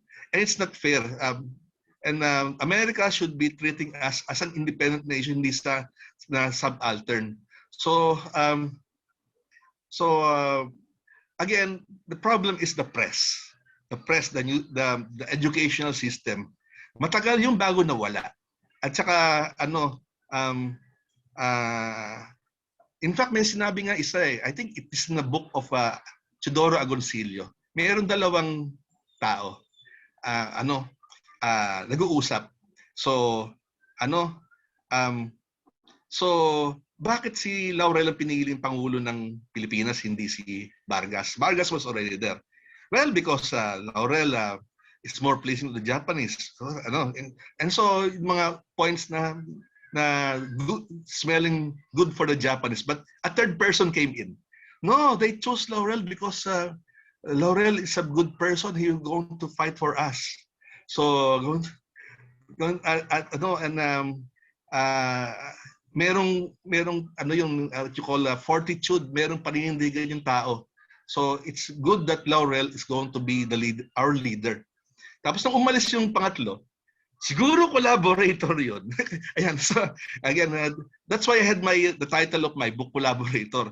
But again, collaboration, not all kasi pag sinabi yung collaborator, automatically traitor. That is not. So it doesn't, what if you collaborate to save your own people? So, because if you follow the examples of Filipinos who died by simply not cooperating, by not living and serving the people, well, at least Laurel stood by the people during the greatest hour of it and protected them. Yeah, thank you. Dr. Torres? Yeah, siguro you can look at it this way. No? Tama si Dr. De Viana that he is not a misunderstood nationalist. He is a true nationalist. But also, with the question with the actually it was not only the fault of the media, it was also the fault of the Americans, because aside from the fact that Laurel won was his first ballot against him was collaborator yan. Nung nagkaroon na amnesty, alam ang sinabi nila ngayon, nakikihalubilo sa mga komunista yan. Kasi at that time, in the 1950s, when the Red Scare was already going on, when the Red Scare was already going on, if you're a nationalist, you're a communist. No? That's what happened to Claro and Recto actually. No? And tipong na double whammy siya dito. But I think it was also unfortunate at that time. Now when Laurel was slowly regaining his let's call it star, no? His stars in the political in Philippine politics. No? It was already the time when Philippine politics was already separating na between the young liberals like sila Rojas and the old nationalists like Laurel, Osmeña, and everything. So kaya siguro with the question of why did Laurel suddenly ended up like a background personalities, it was because unfortunately one, binengga siya lang ilang beses. Tapos pangalawa, the Nationalist Party star at that time was somewhat fading na, and it was the liberals that were actually stepping up. No? But one cannot doubt that he had his leadership was unquestionable. That I think somehow during his early career he knew that he was destined to lead the Filipino people. No? It came true nung naging presidente siya. No? But probably kung hindi nagkadayaan ng eleksyon ng Quirino, no? Baka nanalo uli pa rin siya because he still had the approval of the people. He still had the trust of the people.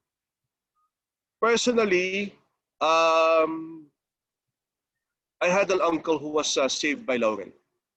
He was accused by the Japanese Kempeitai of a guerrilla. Dilampot siya. And this was kinuwento to ng mother ko. Dilampot si Tito Abeng, Biang Nabi siya.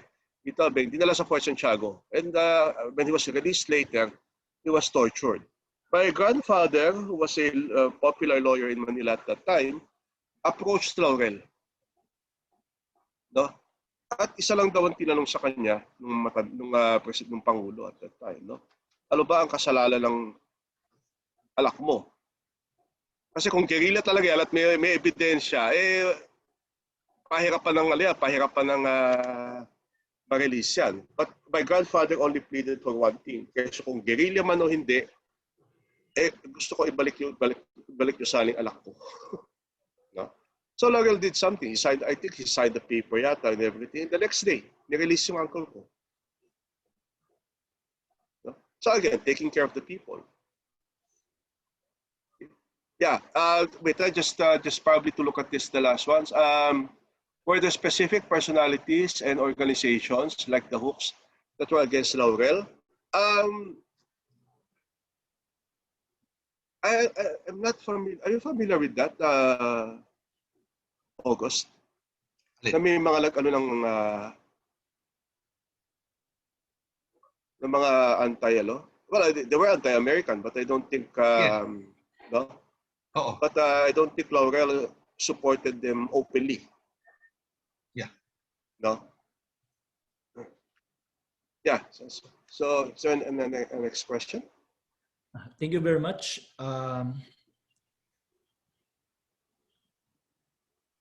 Yeah, maybe to accommodate more questions, I will just mention 3 questions. Okay. Then the reactor and the speaker can give their answers. Next question is from Andy Ferrer. How do you see President JPL? This is from Zoom.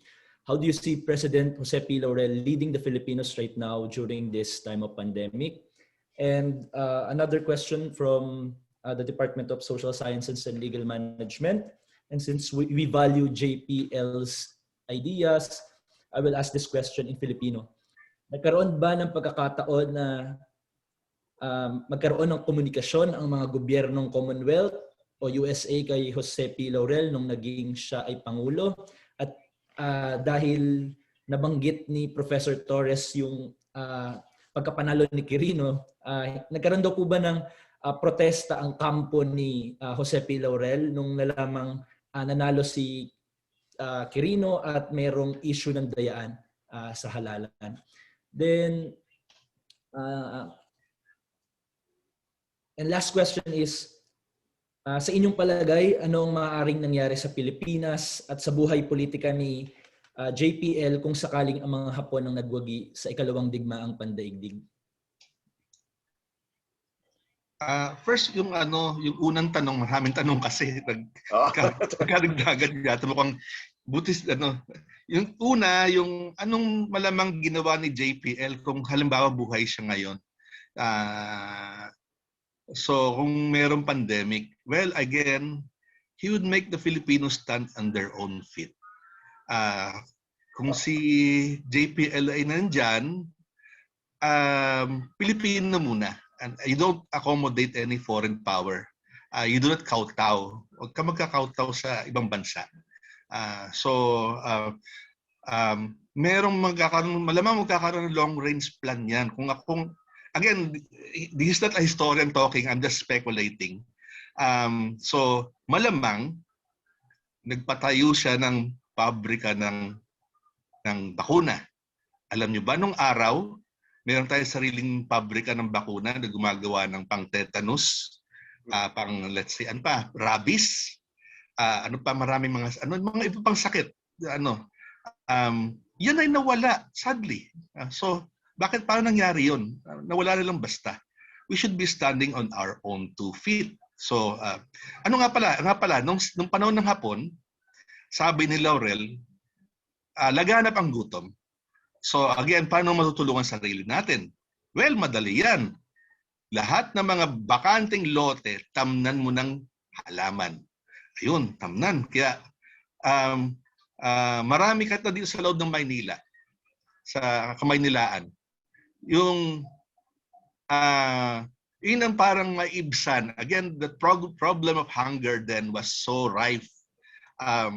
So if Laurel were alive today, he or anybody would follow his example, he would tell the people to use all available resources to survive. Kasi we have become so dependent on government. Laging humingi ng ayuda. Pag naubos yung ayuda mo, hingi ka ulit. So again, why not find a program where the people will start all over again? They start planting and have small industries. So at the same time, looking forward how to beat the crisis. Ayan. So, ayun ang sagot ko sa unang tanong. Yung pangalawang tanong, for second question, did the Commonwealth had contact with Laurel? The answer was they could only know it from the press statement, especially the Japanese propaganda. Nakita nila na si Laurel is now head of the Philippines, natayo na yung executive commission, and Laurel suddenly, by September 1943, he is chosen as president. Quezon was actually listening. Sabi niya, "Hoy, hindi na pala ako Pangulo ng Pilipinas." So, ayun. So, but again, the Commonwealth and the United States government had contact with Laurel through emissaries. For example, nabanggit ko na si Charles Parsons na in-infiltrate niya yung Malacanang at tanungin si Laurel point blank, "Ikaw ba kumampi sa mga Hapon?" Hindi. In fact, there are other emissaries. Si Emmanuel de Ocampo. I talked to him, si Colonel, ng buhay pa siya. He infiltrated Malacanang, disguised as a laborer, and he talked with Laurel. And another one, I think, si Egmedio Cruz, na mismong doktor ni Quezon, nakapasok ng Malacanang, talked with Laurel. So, nakalusot. And there's another one, I forgot his name, and Laurel even wrote down in a piece of paper, "So I'm still loyal to the United States, and my loyalty will only be severed when they cut off my head." Ayun ang pinakita ng guerrilla sa ibang so shows that Laurel was simply there, continue serving the people. So ano pa isa pang tanong? Commonwealth, hindi ko na makuha yung pangatlo. Malala yung pangatlo. Ha? Hindi ko nakuha yung pangatlo. Anong maaaring nangyari sa Pilipinas at sa buhay politika ni Dr. Laurel kung sakaling ang mga Hapon ang nagugi sa ikalawang digmaan? Well, if the Japanese won, actually there's a reason why Laurel was chosen.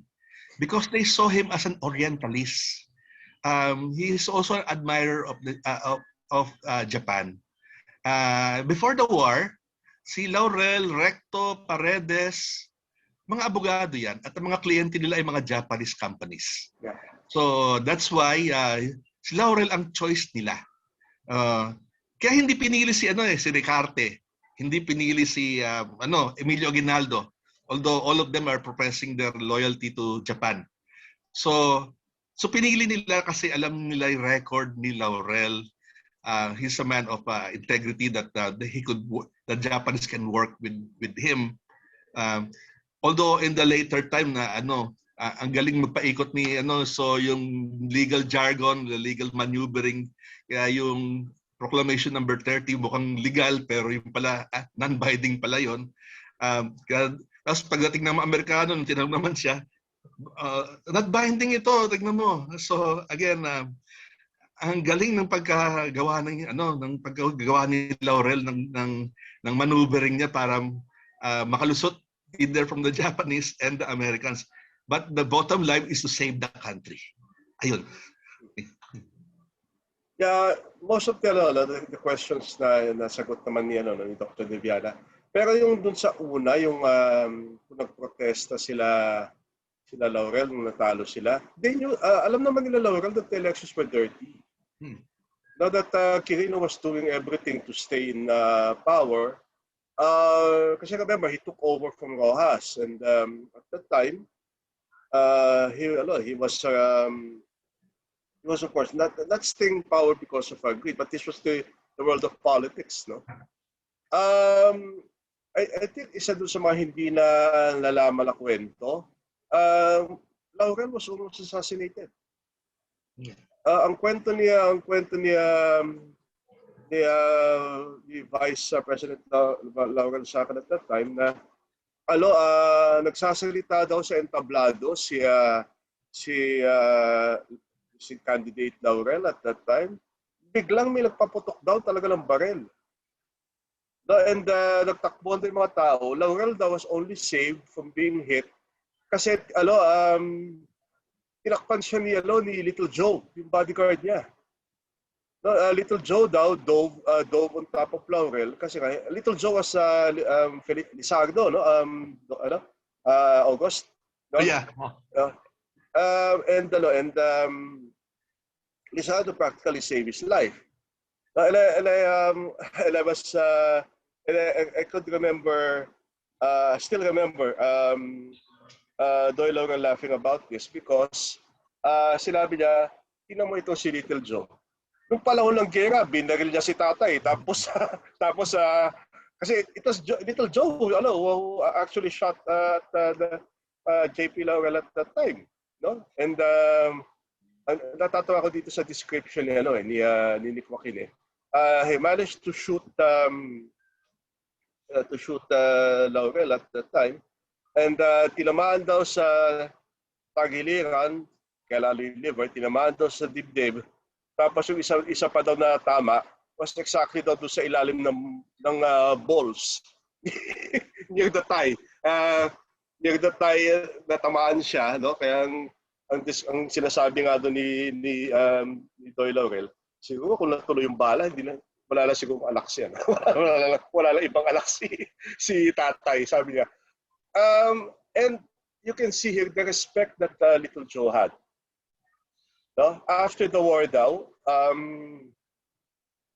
and this is one of the side stories, he literally went back daw to JP Laurel at umiiyak daw, and he knelt before Laurel asking for his forgiveness for the assassination attempt. And eventually, he became the most loyal and trusted bodyguard of the former president. No? According to Doy Laurel, si Little Joe daw ang talagang iyak daw ng iyak nung namatay si ang tatay niya. Okay. Yeah. Again, thank you very much, Dr. Deviana and Dr. Torres, for sharing your insights about our beloved founder and for answering the questions. So at this point, please allow me to read the certificate of appreciation for our speaker and our reactor.